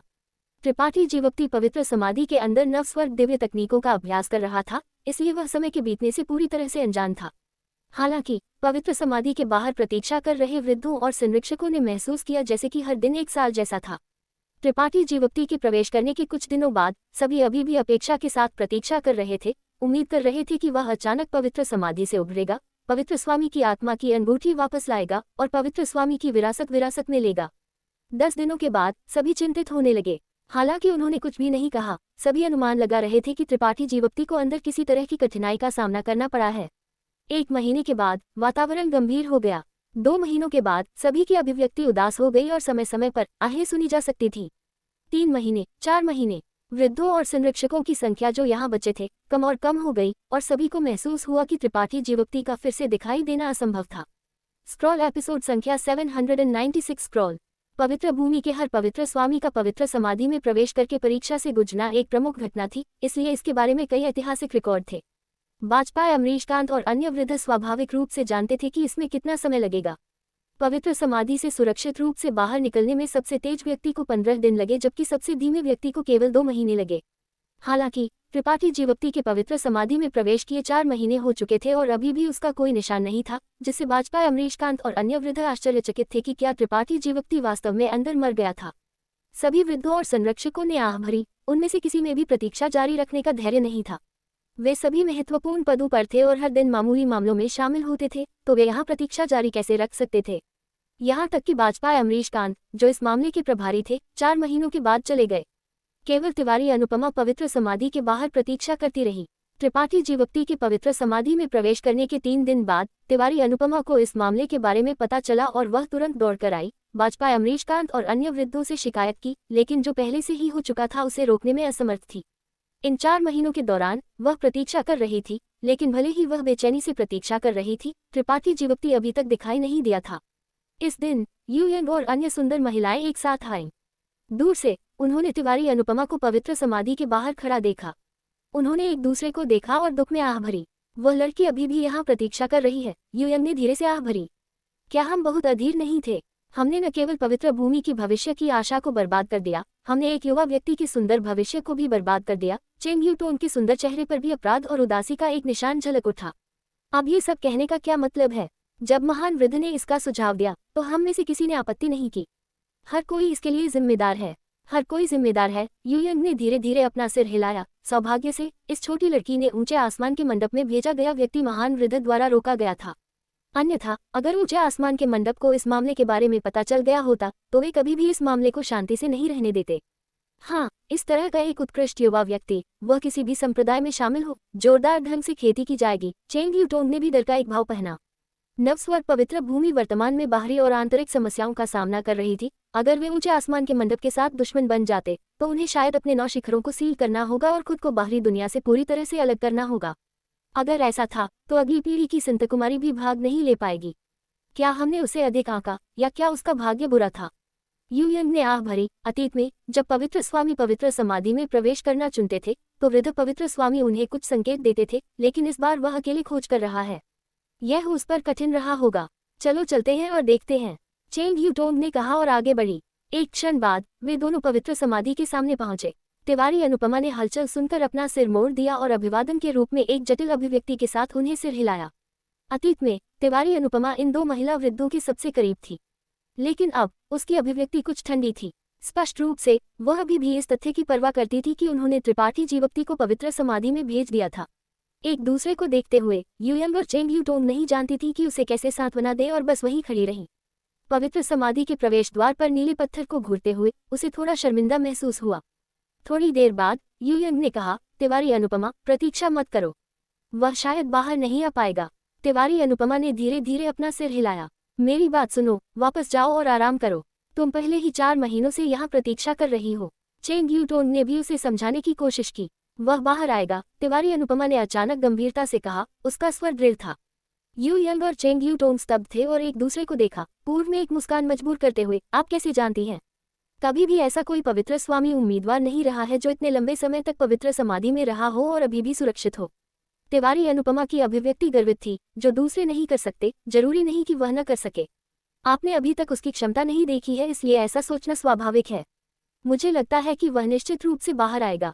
2 सुंदर महिलाओं की आंखें चमक उठी और परीक्षण के तौर पर पूछा, उसके पास किस तरह की क्षमता है जो आपको उस पर इतना अधिक देखने के लिए मजबूर कर सकती है? हालांकि उन्होंने महसूस किया कि त्रिपाठी जीवक्ति की योग्यता असाधारण थी और उसकी ताकत बुरी नहीं थी। 2 सुंदर महिलाओं ने कभी भी त्रिपाठी जीवक्ति को पहले लड़ते हुए नहीं देखा था, इसलिए स्वाभाविक रूप से वे उसकी गहराइयों को नहीं जानती थी। तिवारी अनुपमा अलग थी। वह त्रिपाठी जीवक्ति के साथ लंबे समय तक रही थी, इसलिए उसे उसके पृष्ठभूमि की कुछ समझ होनी चाहिए। यूयंग और चेंग यूटोंग अचानक उत्सुक थीं और उससे इसके बारे में पूछना चाहती थी। मैं बहुत निश्चित नहीं हूँ, लेकिन वह हमेशा लोगों को आश्चर्यचकित करता है। और उसने कहा, भले ही वह मेरी पवित्र भूमि में प्रवेश न करे, 30 साल से कम समय में वह वृद्ध पवित्र स्वामी के समान स्तर तक पहुंचने में सक्षम होगा। उसके समान स्तर? यूयंग और चेंग यूटोंग दोनों आश्चर्यचकित दिखाई दिए और पूछा, क्या वह तृतीय स्तर संघ क्षेत्र का शिखर नहीं होगा?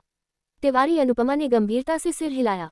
यूयंग मुस्कुराए। अब जब वह एक द्वितीय स्तर पारंगत है तो 30 साल में तृतीय स्तर संघ क्षेत्र में प्रवेश करना शायद असंभव है। हाँ, पूरी दुनिया में बहुत सारे तृतीय स्तर संघ नहीं हैं। चेंग यूटोंग भी मुस्कुराई। 2 महिलाओं को स्पष्ट रूप से लगता था कि त्रिपाठी जीवक्ति सिर्फ बड़ा चढ़ाकर बता रहा था। वे दोनों अनुभवी स्वामी थी और जानती थी कि पारंगत क्षेत्र में प्रवेश करना कितना मुश्किल था। इन 2 महिलाओं की योग्यता को पूरी दुनिया में भी उत्कृष्ट माना जा सकता है, अन्यथा उनके लिए संघ क्षेत्र तक पहुंचना असंभव होता। भले ही त्रिपाठी जीवक्ति उनसे अधिक शक्तिशाली था, उसके लिए इस तरह की एक असंभव उपलब्धि हासिल करना असंभव था। आज की दुनिया में कौन सा तृतीय स्तर संघ क्षेत्र स्वामी कई 100 साल का नहीं था। भले ही वे युवा दिखते थे, वास्तव में उनमें से हर एक ने बहते समय महान सम्राट के तहत समय के बीतने का अनुभव किया था और केवल समय के संचय के माध्यम से अपनी वर्तमान उपलब्धियों तक पहुंचा था। त्रिपाठी जीवक्ति केवल 20 के दशक में दिखता था, लेकिन ये कहना कि वह 30 साल में इस ऊंचाई तक पहुंच जाएगा, क्या इसका मतलब यह नहीं था कि वह केवल 50 साल में इस दुनिया के शिखर पर खड़ा होने में सक्षम होगा? 100 साल की उम्र में संघ क्षेत्र तक पहुंचना पहले से ही दुर्लभ था, इसलिए 50 के दशक में एक तृतीय स्तर संघ बस असंभव था। युवा और तुच्छ। यूयंग और चेंग यूटोंग दोनों ने अपने होठों को दबाया और मुस्कुराई, ये सोचते हुए कि त्रिपाठी जीवक्ति स्वर्ग और पृथ्वी की विशालता को नहीं जानता था। तुम किस पर हंस रही हो? तिवारी अनुपमा ने गुस्से से उनकी ओर देखा। अगर वह कहता है कि वह कर सकता है तो वह निश्चित रूप से कर सकता है। बस इंतजार करो, 30 साल में वह निश्चित रूप से तृतीय स्तर संघ क्षेत्र तक पहुंच जाएगा। हम उस बारे में बात करते हैं जब वह उस जगह को छोड़ देता है। यूयंग ने थोड़ा माथे पर शिकन डाली क्योंकि उसने तिवारी अनुपमा की ओर चिंतित होकर देखा। एक क्षण के लिए झिझका इससे पहले कि पूछा, तिवारी अनुपमा, क्या आप उसे बहुत पसंद करती हैं? अन्यथा आप उसके लिए इस तरह क्यों बोलेंगी? तिवारी अनुपमा शर्मा गई, कुछ शर्मिंदा महसूस कर रही थी। ऐसा नहीं है कि मैं उसे नापसंद करती हूँ। थोड़ी देर बाद तिवारी अनुपमा ने धीरे से फुसफुसाया, मुझे बस मेरे कारण उसे नुकसान पहुंचाने के लिए बहुत अपराध महसूस होता है। अगर मैंने उस समय उसे नवस्वर्ग दिव्य तकनीकों को समझने की अनुमति नहीं दी होती तो उसे इस तरह की दुर्घटना का सामना नहीं करना पड़ता और आपको जबरदस्ती पवित्र समाधि में भेजने की आवश्यकता नहीं होती। उसका एक बेहतर भविष्य होना चाहिए था। ये हमारा फैसला है, इसका आपसे कोई लेना देना नहीं है, यू यंग ने आह भरी, इस मामले की जिम्मेदारी लेते हुए। दो वृद्ध, क्या मैं आपके साथ कुछ चर्चा कर सकती हूँ? तिवारी अनुपमा ने अचानक अपना सिर उठाया और गंभीरता से पूछा। बोलो, यू यंग और चेंग यूटोंग ने हल्के से सिर हिलाया। अगर वह पवित्र समाधि से बाहर आ सकता है तो क्या आप उसे जाने दे सकती हैं? वह वास्तव में यहाँ बंधा नहीं रहना चाहता है, तिवारी अनुपमा ने कड़वाहट से मुस्कुराया। शायद पवित्र भूमि स्वामी का पद इस दुनिया में किसी के लिए भी एक अतुलनीय महान प्रलोभन है, लेकिन उसके लिए यह एक तरह की बेड़ी है। उसे यहाँ बांधना उसके लिए कोई फायदा नहीं है। आप एक पवित्र स्वामी नहीं चाहते जो पवित्र भूमि के बारे में नहीं सोचता, है ना? यू यंग और चेंग यूटोंग ने थोड़ा माथे पर शिकन डाली क्योंकि उन्होंने एक दूसरे को देखा। उनमें से कोई भी आकस्मिक रूप से सहमत होने को तैयार नहीं था, अचानक थोड़ा शर्मिंदा महसूस कर रहे थे। तिवारी अनुपमा ने जारी रखा, क्या आपको नहीं लगता कि वह बाहर नहीं आएगा? तो बस मान लो कि वह मर चुका है। मृतक पवित्र भूमि के रहस्यों को प्रकट नहीं करेंगे तो इस पर सहमत होने का क्या मतलब है? इस पर महान वृद्ध के साथ चर्चा करनी होगी। यू यंग ने अनिच्छा से मुस्कुराया, हम वह फैसला नहीं कर सकते। मैं सहमत हो सकता हूँ। एक जोरदार आवाज अचानक बदल से बुलाई गई और प्रकाश की एक चमक के साथ महान वृद्ध बाजपाई अमरीशकांत की आकृति पवित्र समाधि के सामने दिखाई दी। महान वृद्ध, यू यंग और चेंग यूटोंग ने जल्दी से सलाम किया। बाजपाई अमरीशकांत ने हल्के से सिर हिलाया और तिवारी अनुपमा की ओर मुड़ा। आपकी महारानी संत कुमारी, आपने जो अभी कहा, मैं सहमत हो सकता हूँ। वास्तव में? तिवारी अनुपमा खुशी से मुस्कुराए। हाँ, वृद्ध यू और वृद्ध चेंग के यहाँ गवाहों के रूप में। बाजपाई अमरीशकांत ने दृढ़ता से सिर हिलाया। बेशक आधार यह है कि वह बाहर आ सकता है और पवित्र स्वामी बनने के लिए अनिच्छुक है। वह तैयार नहीं होना चाहिए। ये निश्चित नहीं है। बाजपाई अमरीशकांत ने रहस्यमय ढंग से मुस्कुराया। शायद जब वह बाहर आएगा तो हमें पूछने की कोई आवश्यकता नहीं होगी, वह खुद पवित्र स्वामी के पदभार को विरासत में लेने के लिए कहेगा। कभी भी ऐसा कोई पवित्र स्वामी नहीं रहा है जो पवित्र समाधि में प्रवेश किया हो और फिर पवित्र भूमि के बारे में सोचे बिना बाहर आया हो। यू यंग और चेंग यूटोंग की सुंदर आंखें चमक उठी क्योंकि वे मुस्कुराईं। हालांकि उन्हें नहीं पता था कि पवित्र समाधि के अंदर क्या रहस्य छिपे हुए थे। वास्तव में, जैसा कि महान वृद्ध ने कहा, हर पवित्र स्वामी जो पवित्र समाधि में प्रवेश किया और फिर बाहर आया, उसने पहले ही इसे अपना घर मान लिया था और खुद को पवित्र भूमि के लिए पूरी लगन से समर्पित कर देगा, भले ही उनके पास एक संप्रदाय या परिवार था जिसे वे अलग नहीं कर सकते थे। महान वृद्ध को भी लगता है कि वह बाहर आ सकता है। तिवारी अनुपमा की सुंदर आंखें चमक उठी। मुझे उम्मीद है। बाजपाई अमरीशकांत ने धीरे धीरे अपना सिर हिलाया, लेकिन मुझे कोई आशा नहीं दिखती। बस इंतजार करो, वह आप सभी को आश्चर्यचकित करेगा। तिवारी अनुपमा ने धीरे से अपनी मुट्ठी भींच ली। वे तीनों उसे बेहोशी में घूरते रहे। उनमें से किसी को नहीं पता था कि उसका आत्मविश्वास कहाँ से आया था, ये सोचते हुए कि त्रिपाठी जीवक्ति, जो 4 महीनों से अधिक समय तक पवित्र समाधि में रहा था, सुरक्षित रूप से वापस आने में सक्षम होगा। पवित्र समाधि के अंदर त्रिपाठी जीवक्ति ने धीरे से सांस छोड़ी और अपने चेतना सागर से अपने सामने तैरते हुए ऊर्जा के अंतिम गोले की ओर उत्कृष्ट ऊर्जा का एक विस्फोट भेजा। एक कुरकुरी चटकने वाली आवाज के साथ ऊर्जा का ये गोला, जिसमें नवस्वर्ग दिव्य तकनीकों के रहस्य समाहित थे, टूट गया और इसके भीतर समाहित विभिन्न रहस्य त्रिपाठी जीवक्ति के मन में डाल दिए गए, जिससे उसे इस अंतिम तकनीक को पूरी तरह से समझने की अनुमति मिली। गहन स्वर्गीय तलवार, कारावास स्वर्गीय श्रृंखला, महान स्वर्गीय आकर्षण, व्यापक स्वर्गीय जाल, स्वर्ग को ढकने वाला हाथ, स्वर्ग को दंडित करने वाला भाला, महान स्वर्गीय ढाल, टिमटिमाता स्वर्गीय छाया, गहरा लाल स्वर्गीय तीर। नवस्वर्ग दिव्य तकनीकें त्रिपाठी जीवक्ति के मन में महान विस्तार से लुढ़क गई। ये 9 दिव्य तकनीकें अतुलनीय रूप से गहन थीं। त्रिपाठी जीवक्ति ने कभी भी देखी गई किसी भी मार्शल तकनीक या आत्मा तकनीक की तुलना में कहीं अधिक गहन थी। ज्ञान और अध्ययन की इतनी लंबी अवधि के बाद त्रिपाठी जीवक्ति ने न केवल इन 9 दिव्य तकनीकों में महारत हासिल कर ली थी, बल्कि उसकी जीवन शक्ति के शोधन को भी बहुत लाभ हुआ था। अस्पष्ट रूप से उसकी जीवन शक्ति अधिक संघनित और शुद्ध हो गई थी। यहाँ संसार शक्ति की आभा अत्यंत समृद्ध थी, इसलिए ये कहा जा सकता है कि पिछले कुछ महीनों में त्रिपाठी जीवक्ति की खेती ने न केवल उसे नवस्वर्ग दिव्य तकनीकों में महारत हासिल करने की अनुमति दी थी, बल्कि उसकी अपनी खेती को भी लाभ हुआ था। स्क्रॉल एपिसोड संख्या 797 स्क्रॉल। हर बार जब वह नवस्वर्ग दिव्य तकनीकों में से एक को तोड़ता तो त्रिपाठी जीवक्ति के सामने का रास्ता अधिक विशाल हो जाता। सभी 9 को तोड़ने के बाद पूरा रहस्यमय छोटा संसार बहुत अधिक चमकीला हो गया लगता था, जिससे त्रिपाठी जीवक्ति सीधे पवित्र समाधि में देख सकता था। अपनी दैवीय चेतना को चारों ओर घुमाते हुए त्रिपाठी जीवक्ति ने अचानक एक आश्चर्यचकित अभिव्यक्ति दिखाई। मूल रूप से यहाँ संसार शक्ति इतनी समृद्ध होने के कारण त्रिपाठी जीवोक्ति ने सोचा था कि यह रहस्यमय छोटा संसार एक विशाल क्षेत्र पर कब्जा करेगा, लेकिन केवल अब उसने खोज की कि यह अधिकतम एक छोटे शहर के आकार का था। ये सबसे छोटा रहस्यमय छोटा संसार था जिसे त्रिपाठी जीवोक्ति ने कभी देखा था। ऐसे स्थान में त्रिपाठी जीवोक्ति नहीं जानता था कि इतनी अधिक संसार शक्ति कहाँ से आए, लेकिन यह ऐसा था जैसे कोई ऊर्जा स्रोत था जो लगातार इस रहस्यमय छोटे संसार में डाल रहा था। चाहे कोई इसे अवशोषित करने की कितनी भी कोशिश करे, इसका कोई असर नहीं होगा। पवित्र समाधि के अंदर सभी प्रकार की खतरनाक बाधाएं थीं, जिनमें से सभी छिपी हुई ऊर्जा उतार चढ़ाव और खतरनाक आभा उत्सर्जित करती थी। एक बार जब कोई गलती से इन बाधाओं में से एक को छू लेता था तो उन्हें शायद एक भयानक हमले का सामना करना पड़ता। त्रिपाठी जीवोक्ति इन सभी बाधाओं के माध्यम से देखने में सक्षम होना उसकी तेज नजर के कारण नहीं था, बल्कि इसलिए कि उसने पहले सभी 9 दिव्य तकनीकों को तोड़ दिया था। उसने जितना अधिक तोड़ा उतनी ही अधिक बाधाओं को वह देख सकता था। त्रिपाठी जीवोक्ति ने सभी 9 दिव्य तकनीकों को तोड़ा था और उनसे बहुत परिचित था, इसलिए स्वाभाविक रूप से वह एक नज़र में पवित्र समाधि के रहस्यों के माध्यम से देख सकता था।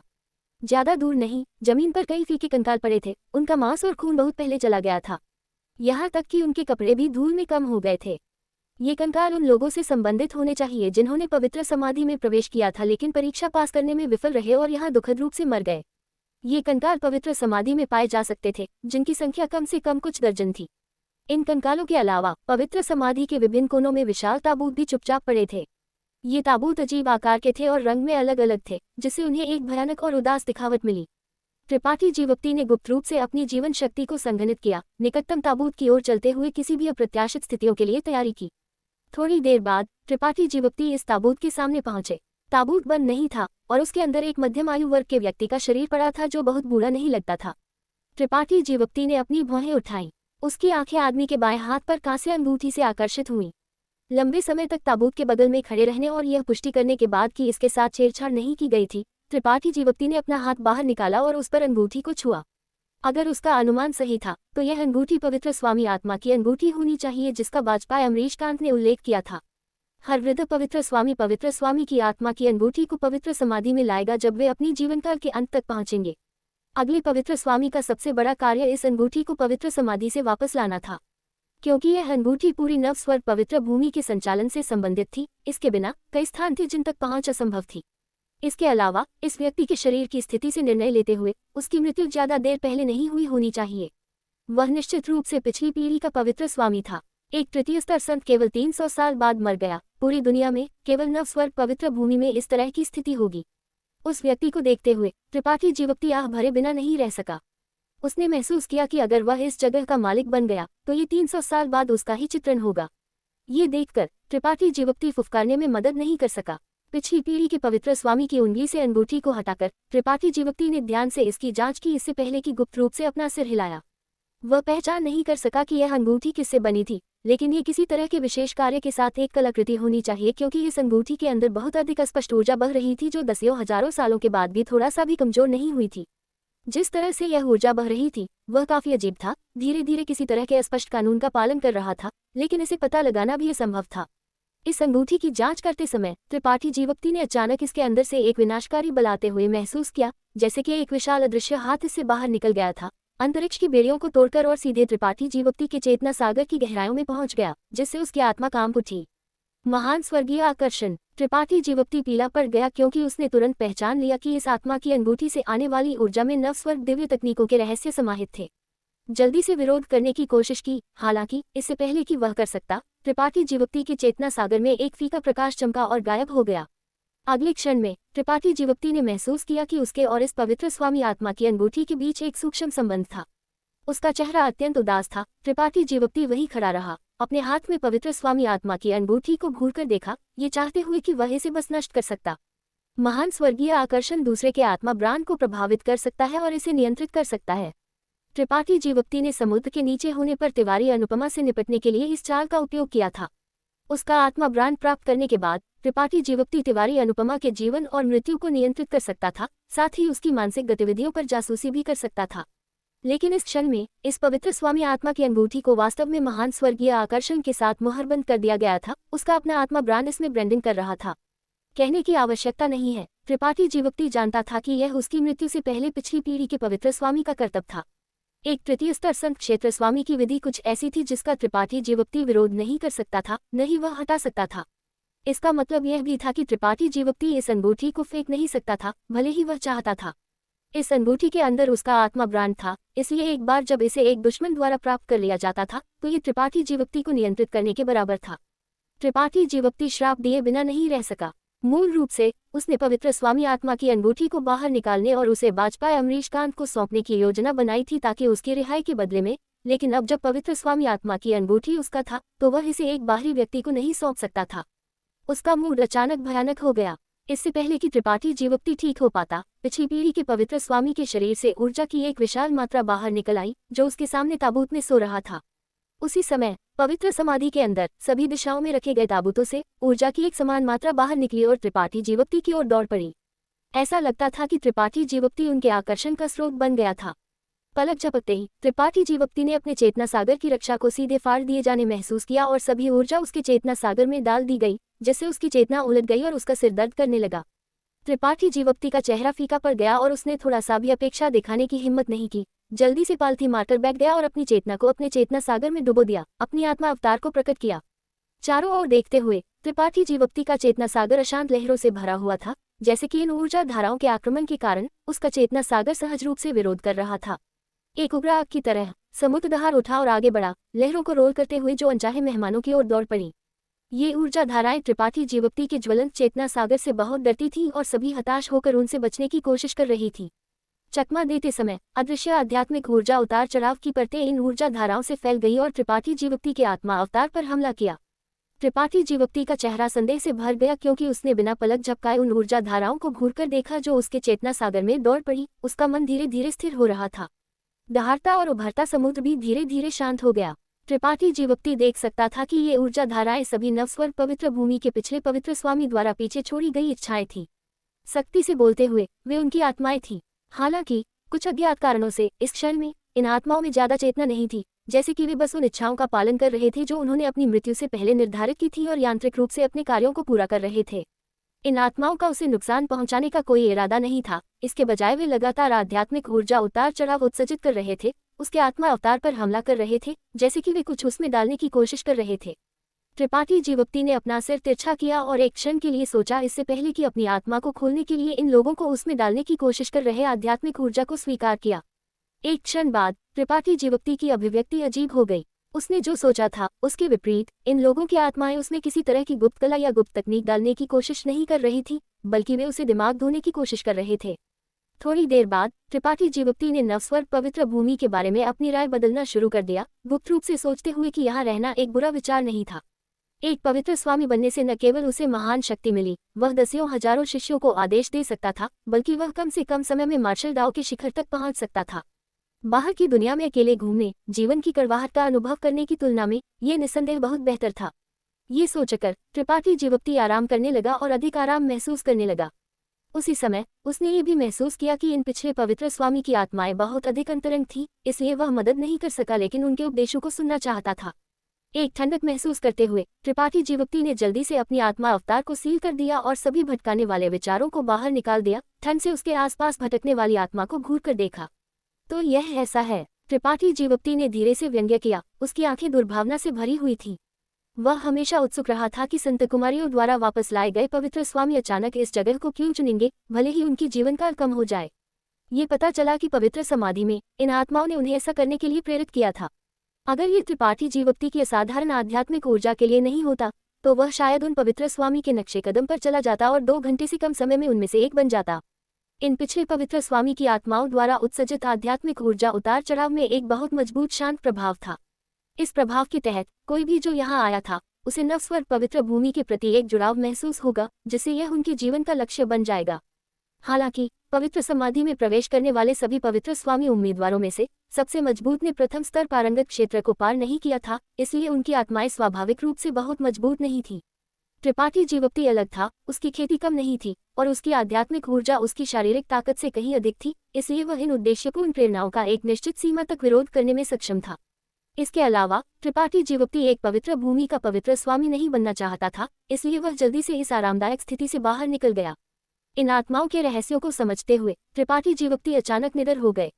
अगर यह किसी अन्य तरह की बाधा होती तो उसे कुछ संकोच हो सकता था, लेकिन पिछली पवित्र स्वामी की आत्माओं को जो सबसे कम करना चाहिए था वह उसकी चेतना सागर की रक्षा को फाड़ना और उसमें दौड़ना था। इस दुनिया में त्रिपाठी जीवप्ती एकमात्र स्वामी था। त्रिपाठी जीवप्ती ने इन आत्माओं के साथ बातचीत करने की कोशिश की, लेकिन कोई प्रतिक्रिया नहीं मिली। पिछले पवित्र स्वामी सभी बहुत पहले मर चुके थे और उनकी आत्माएं किसी तरह पीछे रहने में कामयाब रही थीं, लेकिन उनके पास अपनी कोई चेतना नहीं थी और वे बस अपनी अंतिम इच्छाओं को पूरा कर रहे थे। आध्यात्मिक ऊर्जा उतार चढ़ाव की परत के बाद परत जारी की जाती रही। त्रिपाठी जीवप्ती के आत्मा अवतार को हिलाने के प्रयास में सभी प्रकार के आराम और प्रेरणा ले जाती रही। त्रिपाठी जीवप्ती धीरे धीरे अधीर हो गए और एक एकल विचार के साथ विनाश की दानव आंख जो उसके चेतना सागर के ऊपर निलंबित थी धीरे धीरे खुली। इस सुनहरी पुतली में एक अंतहीन वैभव समाहित था, क्योंकि उसने उदासीनता से नीचे घूरकर देखा। अगले क्षण में एक सुनहरी रोशनी चमकी। चटकने वाली आवाजों की एक श्रृंखला के साथ तृतीय स्तर संत से संबंधित आत्मा खंडों की अनगिनत मात्रा को तुरंत शुद्ध कर दिया गया। स्क्रॉल एपिसोड संख्या 798 स्क्रॉल। पवित्र समाधि के अंदर त्रिपाठी जीवप्ती ने कुछ दिनों तक ध्यान में बैठा रहा, नवस्वर पवित्र भूमि के पिछले पवित्र स्वामी के अवशेष सार को अपने अंदर अवशोषित करते हुए। कटाई अकल्पनीय रूप से विशाल थी।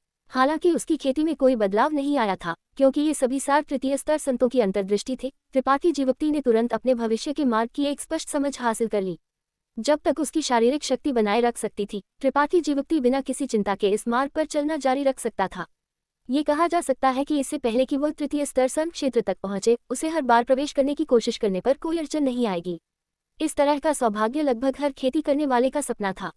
अगले क्षेत्र में प्रवेश करना इतना मुश्किल क्यों था? इसका कारण ये था कि हर बार जब एक खेती करने वाला एक निश्चित महत्वपूर्ण बिंदु पर पहुंचता था, तो उन्हें अलग अलग डिग्री की कठिनाई के अड़चनों और बेड़ियों का सामना करना पड़ता था। अगर वे इन अड़चनों के रहस्यों को नहीं समझ पाते तो वे प्रवेश नहीं कर पाएंगे। दुनिया में अनगिनत खेती करने वाले अपने पूरे जीवन अपनी अड़चनों पर अटके हुए थे, एक एकल कदम भी आगे बढ़ने में असमर्थ थे। उनमें उत्कृष्ट योग्यता वाले कई प्रतिभाशाली बच्चे भी थे। शायद जब वे युवा थे तो वे असाधारण चमक के साथ खिलेंगे, जिससे दुनिया प्रशंसा में चीख उठेगी, लेकिन एक बार जब वे अपनी सीमा तक पहुंच जाते थे तो वे स्थिर हो जाते थे। अगर वे भाग्यशाली थे कि अपनी अड़चनों को तोड़ दें तो उनकी ताकत बढ़ जाएगी। इसलिए अड़चनें कुछ ऐसी थीं जिससे हर खेती करने वाला डरता था। चाहे वह कोई भी हो, उन्हें अपने विकास के मार्ग पर कमोबेश उनका सामना करना पड़ता था। त्रिपाठी जीवप्ती ने भी पहले उनका सामना किया था और हर बार उसने सभी प्रकार के खतरों का अनुभव किया था, जीवन और मृत्यु के बीच भ्रम को तोड़ते हुए। लेकिन अब से उसे इस समस्या के बारे में चिंता करने की आवश्यकता नहीं होगी। इससे पहले कि वह तृतीय स्तर संत क्षेत्र तक पहुंचे, उसकी खेती का मार्ग चिकना और सुगम होगा। धीरे से एक गहरी सांस लेते हुए त्रिपाठी जीवप्ती खड़ा हो गया। अचानक महसूस कर रहा था कि पूरी दुनिया कुछ अलग हो गई थी। इसमें डूबे हुए उसने महसूस किया जैसे कि सब कुछ उसकी पकड़ में था। उसके बगल में ताबूत से कुछ छिपे हुए ऊर्जा उतार चढ़ाव संचरित हुए। त्रिपाठी जीवप्ती ने ध्यान से उनकी जांच की। एक क्षण बाद उसके चेहरे पर एक मुस्कान दिखाई दी। अपनी दैवीय चेतना को बाहर निकालते हुए प्रकाश की एक धारा अचानक ताबूत से बाहर निकली और सीधे त्रिपाठी जीवप्ती की ओर उड़ गई। त्रिपाठी जीवप्ती ने अपना हाथ बाहर निकाला और प्रकाश की धारा को मजबूती से अपनी हथेली पर उतरने दिया। करीब से देखने पर यह प्रकाश की धारा वास्तव में एक चांदी का पत्ता थी। पत्तियों पर शिराएं अलग और सजीव थीं, जैसे कि उन्हें अभी एक पेड़ से तोड़ा गया हो। हालांकि ये दिखने में सरल पत्ता एक चौंकाने वाला ऊर्जा उतार चढ़ाव उत्सर्जित कर रहा था। एक संत ग्रेड उच्च श्रेणी कलाकृति। वाजपेयी, अमरीशकांत और अन्य लोगों ने कहा था कि पिछली पीढ़ी के पवित्र स्वामी के पास एक शीर्ष ग्रेड कलाकृति थी और पूरे टोंगहुआन क्षेत्र में ऐसी केवल कुछ ही कलाकृतियां थीं। इस चांदी के पत्ते में अभी भी पिछली पीढ़ी के पवित्र स्वामी का आत्मा ब्रांड था, लेकिन त्रिपाठी जीवप्ती ने पिछली पवित्र स्वामी की आत्माओं को शुद्ध करने और अवशोषित करने के लिए विनाश की दानव आंख का उपयोग किया था।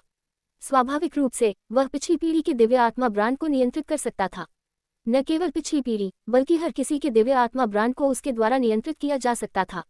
दूसरे शब्दों में, अगर इन ताबूतों में कोई कलाकृति बची थी तो वह इन कलाकृतियों की शक्ति से घायल होने की चिंता किए बिना उन्हें आसानी से प्राप्त कर सकता था।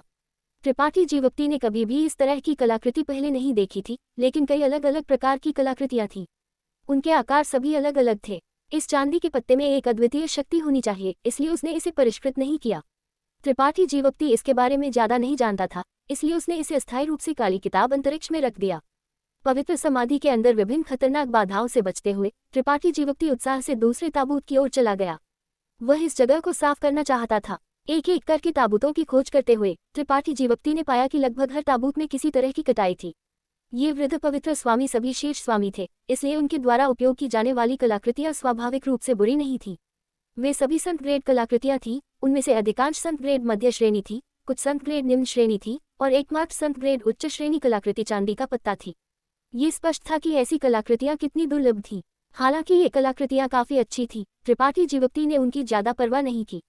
वे तलवारें, भाले, लाठी और हलबर्ड उसके लिए उपयुक्त नहीं थे, इसलिए अगर उसे जीवन या मृत्यु की लड़ाई का सामना करना पड़ा तो वह नंगे हाथों का उपयोग कर सकता था। एकमात्र चीज जिसने त्रिपाठी जीवप्ती का ध्यान आकर्षित किया वह एक गहरे लाल रंग का कलाकृति कवच था। ये कलाकृति कवच अत्यंत सुंदर लगता था और स्पर्श करने में हल्का था, निश्चित रूप से टूटे बिना एक संत क्षेत्र स्वामी के हमलों का सामना करने में सक्षम था। ये एक महिला का कलाकृति कवच था जिसे त्रिपाठी जीवप्ती ने ताबूतों में से एक के अंदर एक महिला के कंकाल से प्राप्त किया था। ये ताबूत दूसरों से अलग था। इसके अंदर 2 कंकाल पड़े थे, जिनमें से एक पवित्र भूमि का पवित्र स्वामी था जबकि दूसरा उस समय की संत कुमारी थी। वे दोनों करीब से एक दूसरे के साथ जुड़े हुए थे, जीवन और मृत्यु को साझा कर रहे थे, जिससे त्रिपाठी जीवप्ती थोड़ा आह भरे बिना नहीं रह सका। ये कलाकृति कवच एक अच्छा उपहार होगा, चाहे वह सुयान को दिया गया हो या जियाओनिंग चांद को, ये एक अत्याचारी रक्षा प्रदान करेगा। ऐसा सोचकर त्रिपाठी जीवप्ती ने कलाकृति कवच को दूर रख दिया। एक क्षण बाद त्रिपाठी जीवप्ती अंतिम ताबूत के सामने एक ठहराव पर आया, जिसने उसे थोड़ा अजीब महसूस कराया। वह ये था कि इस ताबूत के अंदर किसी कलाकृति का कोई निशान नहीं था और अन्य ताबूतों के विपरीत ये कसकर बंद था और इसके चारों ओर आत्मा सारणियों की एक मोटी परत थी। अनगिनत सालों के बाद इन आत्मा सारणियों ने ढीला होने के संकेत दिखाए थे। किसी कारण से जैसे ही त्रिपाठी जीवप्ती यहाँ पहुंचा, उसके शरीर में खून तेजी से बहना शुरू हो गया और उसकी दिल की धड़कन मजबूत हो गई, जैसे कि इस ताबूत के अंदर कुछ था जो उसके खून को मार्गदर्शन कर रहा था। माथे पर शिकन डालते हुए त्रिपाठी जीवप्ती ने धीरे धीरे अपना सिर हिलाया। इस ताबूत के चारों ओर आत्मा सारणियों के कारण वह अंदर के रहस्यों को बिल्कुल महसूस नहीं कर सका। हालांकि ये ताबूत यहाँ एकमात्र बंद था। स्पष्ट रूप से ये पवित्र स्वामी नहीं चाहता था कि दूसरे इसे खोलें और अंदर छिपे रहस्यों की जांच करें। अगर इस अजीब भावना के लिए नहीं होता तो त्रिपाठी जीवप्ती परेशानी की तलाश में नहीं जाता, लेकिन अब वह इस ताबूत के बारे में बहुत चिंतित था। एक बार जब यह विचार उसके पास आया तो वह इसे अब और दबा नहीं सका।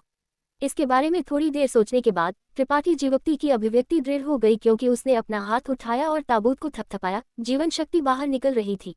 एक तृतीय स्तर संत द्वारा रखा गया एक अवरोध, तार्किक रूप से बोलते हुए त्रिपाठी जीवप्ती के लिए तोड़ना असंभव होना चाहिए था, लेकिन ये पवित्र स्वामी कौन जाने कितने सालों से मर चुका था, इसलिए यह अवरोध अपने शिखर पर नहीं होना चाहिए था।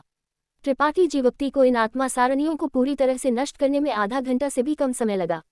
प्रकाश फीका पड़ गया और ताबूत पर आत्मा सारणियों ने अपना कार्य खो दिया। त्रिपाठी जीवप्ती ने एक गहरी सांस ली और ढक्कन को उठाने के लिए बाहर पहुंचा। एक कंकाल जो लंबे समय से पहचान से परे सड़ चुका था तुरंत त्रिपाठी जीवप्ती की आंखों में प्रवेश कर गया, और इस कंकाल के दिखावट को देखने के बाद त्रिपाठी जीवप्ती चौंकाए बिना नहीं रह सका। कंकाल की हड्डियों पर कई भंग और चोटें थीं।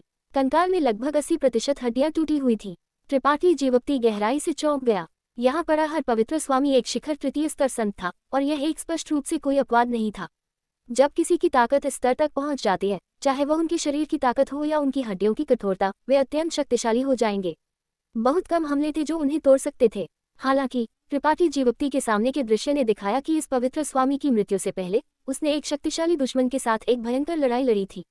भले ही वह जीता या हारा, इस पवित्र स्वामी को बहुत बुरी तरह से पीटा गया होगा। जिस कारण से वह मर गया वह निश्चित रूप से इन चोटों से संबंधित था। किस तरह का व्यक्ति एक तृतीय स्तर संत क्षेत्र स्वामी को मार सकता है?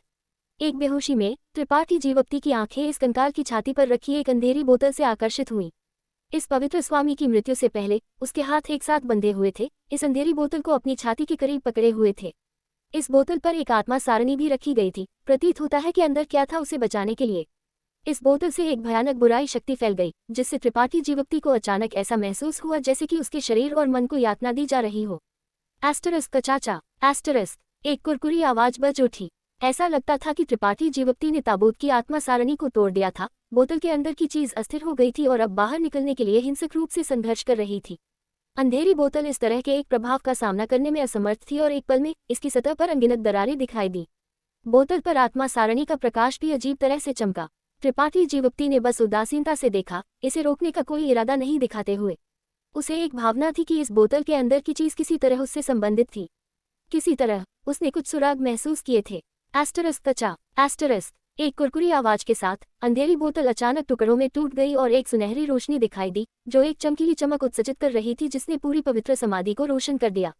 पूरी पवित्र समाधि में रखे गए विभिन्न आत्मा सारणियों को इस सुनहरी रोशनी से विघटित कर दिया गया और उन्होंने अपनी प्रभावशीलता खो दी। सुनहरी रोशनी को केंद्र के रूप में रखते हुए हत्यारा और बुरा आभा आकाश में उठ गया। सभी ताबूत उड़ गए और हवा में फट गए। संत सम्राटों के कंकाल भी एक पल में धूल में बदल गए। त्रिपाठी जीवप्ती ने इस सुनहरी रोशनी पर इंटेंटली घूर कर देखा। उसकी अभिव्यक्ति उतार चढ़ाव हुई क्योंकि उसने बुदबुदाया, दानव भगवान सुनहरा खून। ये सुनहरी रोशनी एक मजबूत खूनी गंध उत्सर्जित कर रही थी, कोई संदेह नहीं ये खून था। उसके शीर्ष पर ये पिघले हुए सोने जितना चमकीला था, एक बुराई शक्ति से भरा हुआ था जिसके कारण त्रिपाठी जीवप्ती भी कांप उठा। अब जब इसे नवस्वर पवित्र भूमि के एक पवित्र स्वामी के हाथ में पकड़ा गया था, दानव भगवान सुनहरा खून के अलावा त्रिपाठी जीवप्ती कोई अन्य संभावना नहीं सोच सका। खून की यह बूंद यहाँ क्यों थी? पौराणिक महान दानव भगवान और इस पवित्र स्वामी के बीच क्या संबंध था? त्रिपाठी जीवप्ती के विचार दौड़ पड़े, लेकिन इससे पहले कि वह ये पता लगा पाता कि क्या हो रहा था, उसके सामने तैरता हुआ दानव भगवान सुनहरा खून लगता था कि उसने अपना लक्ष्य ढूंढ लिया था और अचानक गायब हो गया, एक सुनहरी आफ्टर इमेज पीछे छोड़ते हुए, क्योंकि यह सीधे त्रिपाठी जीवप्ती की भौं की ओर दौड़ पड़ा और गायब होने से पहले उसकी भौं के बीच खुद को अंकित कर लिया। अगले क्षण में त्रिपाठी जीवप्ती का चेहरा भयंकर हो गया। उसने महसूस किया जैसे कि उसका खून खौल रहा था और दहाड़ रहा था, क्योंकि उसके शरीर में सुनहरा खून सक्रिय हो गया था और फट रहा था। इस विस्फोट की भयानक शक्ति उसकी शिराओं और शरीर में फैल गई और बस एक क्षण में त्रिपाठी जीवप्ती का शरीर घावों से ढका हुआ था। उसके 5 आंतरिक अंग जल रहे थे और दर्द असहनीय था। चमकीली सुनहरी रोशनी ने त्रिपाठी जीवप्ती को ढक लिया और त्रिपाठी जीवप्ती आकाश की ओर दहाड़ने में मदद नहीं कर सका।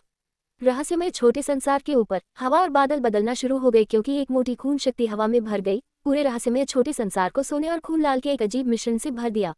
अदम्य सुनहरी कंकाल घूम गया और एक चटकने वाली आवाज उत्सर्जित की। सुनहरी कंकाल के अंदर संग्रहित दानवी शक्ति अनियंत्रित रूप से बाहर निकली, दानव शिखरों में बदल गई, जिसने त्रिपाठी जीवप्ती की त्वचा को ढक दिया, उसके मांस और खून में खुद को अंकित करने से पहले गायब हो गई। सुनहरा और लाल रहस्यमय छोटा संसार अचानक अंधेरे में ढक गया, अब प्रकाश का एक निशान भी देखने में सक्षम नहीं था। इस अंधेरे में त्रिपाठी जीवप्ती ने अपने दांत पीस लिए और सहन किया। उसका पूरा शरीर कांप रहा था, क्योंकि उसकी त्वचा दरार डालना शुरू हो गई थी और लाल खून बाहर बह रहा था, जमीन को भिगो रहा था। हालांकि उसकी आंखों के सामने यह ऐसा था जैसे एक चित्र रोल धीरे धीरे प्रकट हो रहा था और इस चित्र के अंदर एक पृथ्वी को हिलाने वाली लड़ाई हो रही थी।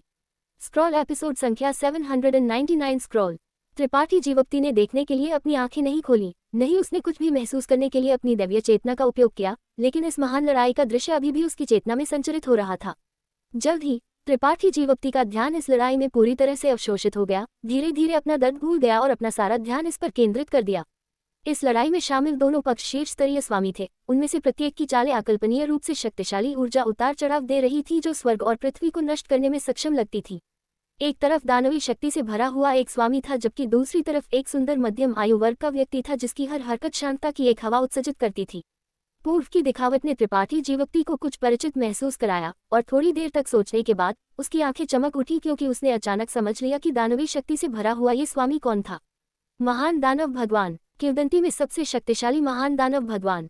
त्रिपाठी जीवप्ती ने एक बार रहस्यमय छोटे संसार में महान दानव भगवान की एक मूर्ति देखी थी, जहां प्राचीन दानव कुल रहता था, जो उसके सामने वाले से बहुत मिलती जुलती थी, लगभग एकदम समान। महान दानव भगवान एक पौराणिक अस्तित्व था, एक ऐसा व्यक्ति जिससे उसके युग में कोई भी तुलना नहीं कर सकता था और स्वर्ग के नीचे सबसे मजबूत स्वामी के रूप में पहचाना जाता था। उसके नेतृत्व में पूरा दानव जाति शक्तिशाली सैनिकों और घोड़ों से भरा हुआ था, यहाँ तक कि मानव जाति, जिसकी सबसे बड़ी आबादी थी, को भी उससे बचना पड़ता था। तब से दानव जाति के किसी भी शासक ने खुद को महान दानव भगवान कहने की हिम्मत नहीं की। वे सभी महान दानव भगवान के प्रति अपनी पूजा और सम्मान दिखाने के लिए खुद को बस दानव कमांडर कहते थे।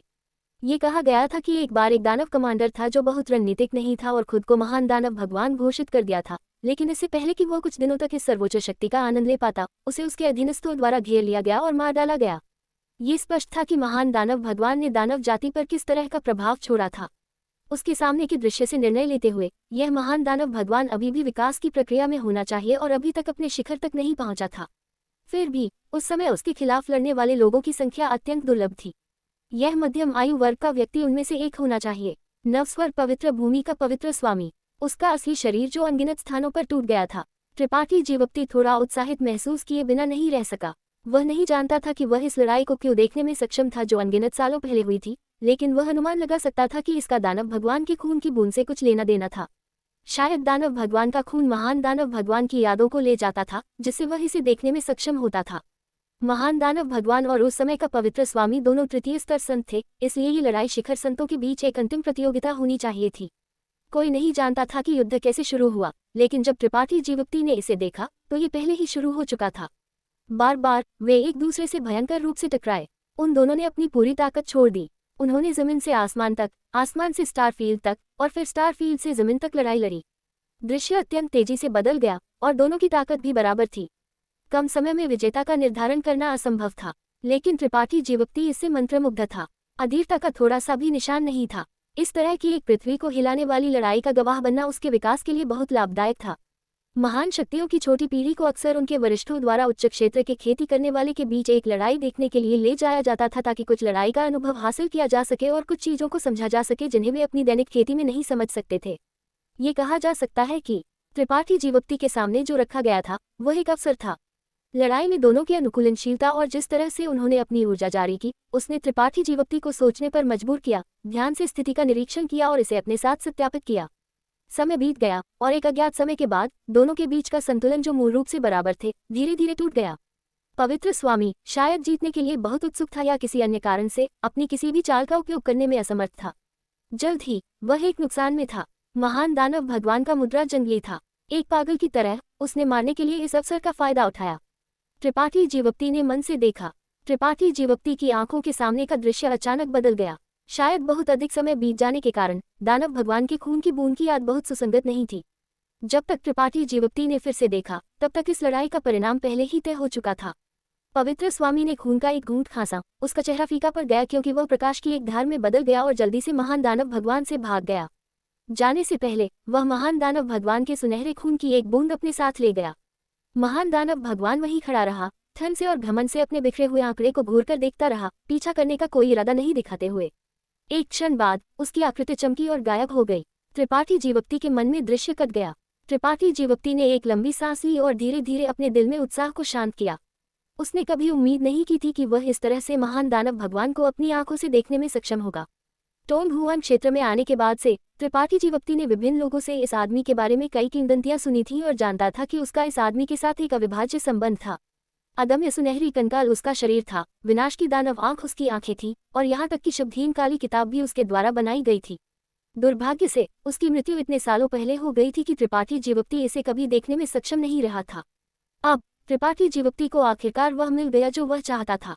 महान दानव भगवान द्वारा पीछे छोड़ी गई संपत्ति त्रिपाठी जीवप्ती के विकास के लिए बहुत मददगार रही थी, लेकिन त्रिपाठी जीवप्ती ने महसूस किया कि वह महान दानव भगवान के मार्ग से बंधा नहीं होगा।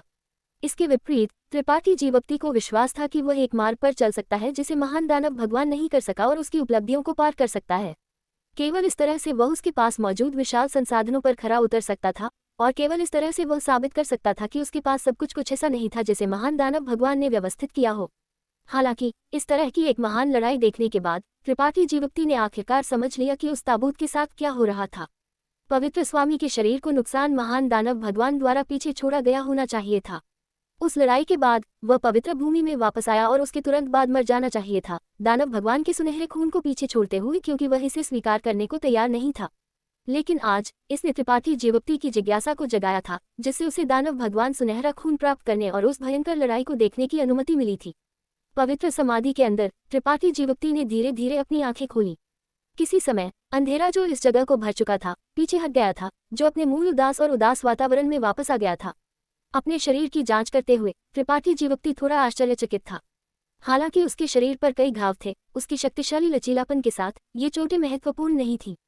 जिस बारे में वह चिंतित था वह ये था कि उसने दानव भगवान सुनहरा खून के बूंद के साथ विलय कर दिया था। उसकी शिराओं के माध्यम से बहने वाले खून में कुछ महत्वपूर्ण बदलाव आए थे। सुनहरा खून अधिक प्रचुर हो गया था और दानवी शक्ति जिसने अदम्य सुनहरी कंकाल को भर दिया था वह भी अधिक शुद्ध हो गई थी। धीरे धीरे त्रिपाठी जीवप्ती ने एक दिव्य तकनीक भी समझ ली जो महान दानव भगवान से संबंधित थी। आत्मा विखंडन तकनीक। किसी की आत्मा ब्रांड में आत्मा शक्ति की एक विशाल मात्रा डालकर और एक विशेष विधि के साथ इसे पोषण देकर कोई दूसरी आत्मा उत्पन्न कर सकता है। यह आत्मा फिर दूसरे शरीर में प्रवेश कर सकती है और किसी के सच्चे शरीर के बाहर एक अवतार बन सकती है। इस अवतार के शोधन की डिग्री के आधार पर इसमें असली शरीर की विभिन्न क्षमताएं हो सकती हैं। सबसे मजबूत अवतार असली शरीर की ताकत का 80% तक प्रदर्शित कर सकता है, शायद और भी अधिक। त्रिपाठी जीवप्ती की आंखें चमक उठी क्योंकि उसे अचानक दानव जनरल मेन जी के आत्मा क्लोन की याद आई जिससे वह अपनी दुनिया में मिला था। बुराई गुफा के अंदर त्रिपाठी जीवप्ती ने मेन जी के आत्मा क्लोन को मारने के लिए दानव सीलिंग चेन का उपयोग किया था और उस समय उसके द्वारा धमकी भी दी गई थी।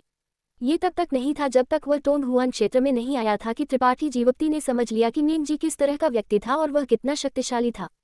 तो उस समय मेघजी ने जिसका उपयोग किया था वह एक आत्मा विखंडन तकनीक होनी चाहिए थी, जिससे उसका अवतार बुराई गुफा में उतरने की अनुमति देता था। लेकिन महान दानव भगवान की आत्मा विखंडन तकनीक की तुलना में अभी भी एक बड़ा अंतर था।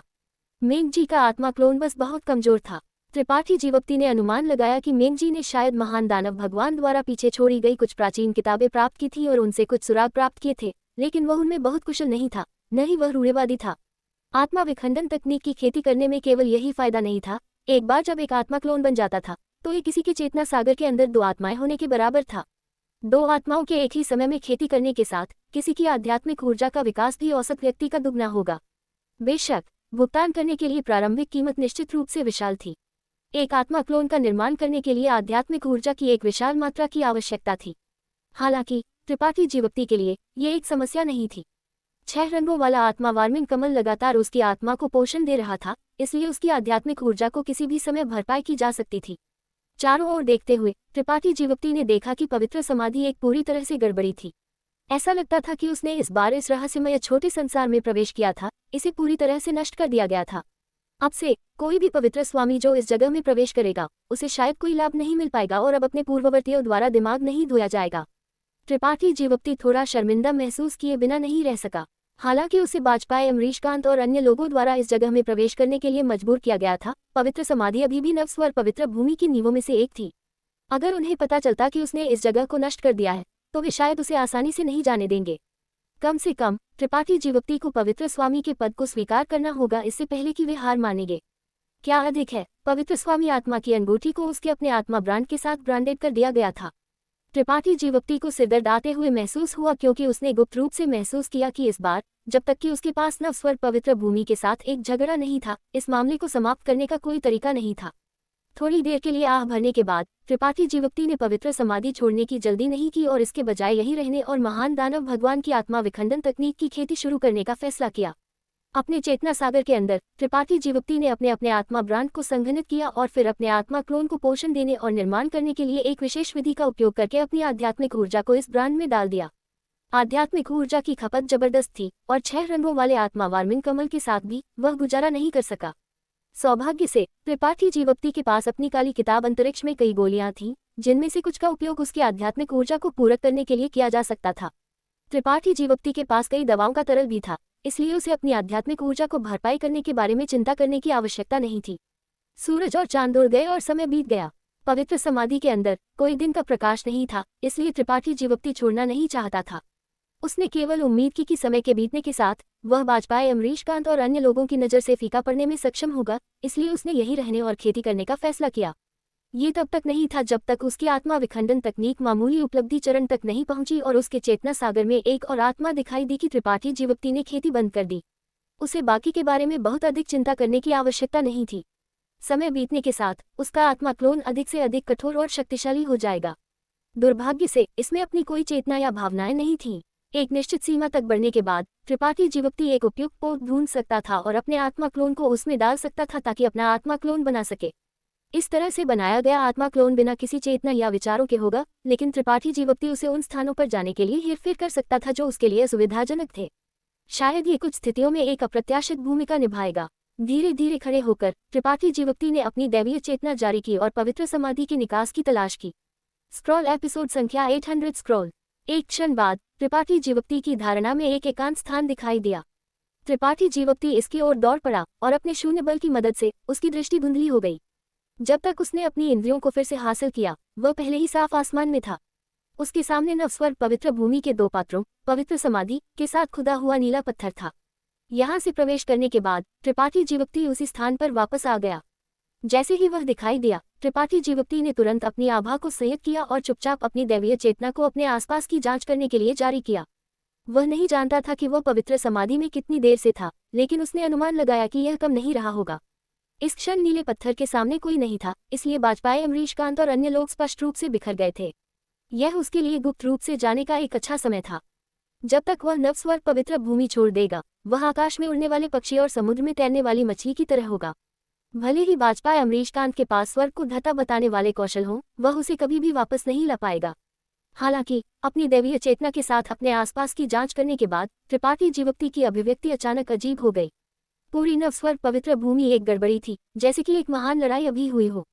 जहां भी उसने देखा वह गंदा युद्धक्षेत्र देख सकता था। 9 शिखरों के बीच के अधिकांश घर मलबे में बदल गए थे। खून की एक फीकी गंध हवा में भर गई और कई लोगों की फीकी रोने की आवाजें स्पष्ट रूप से उसके कानों में गूंजती सुनाई दे रही थी। एक परिचित जीवन आभास ज्यादा दूर नहीं रुका। प्रतीत होता है कि उसकी अस्तित्व की खोज की थी, जिसके कारण वह अचानक अस्थिर हो गया। त्रिपाठी जीवप्ती ने अपना सिर घुमाया और तिवारी अनुपमा की सुंदर आंखों के जोड़े से मिलने के लिए हुआ।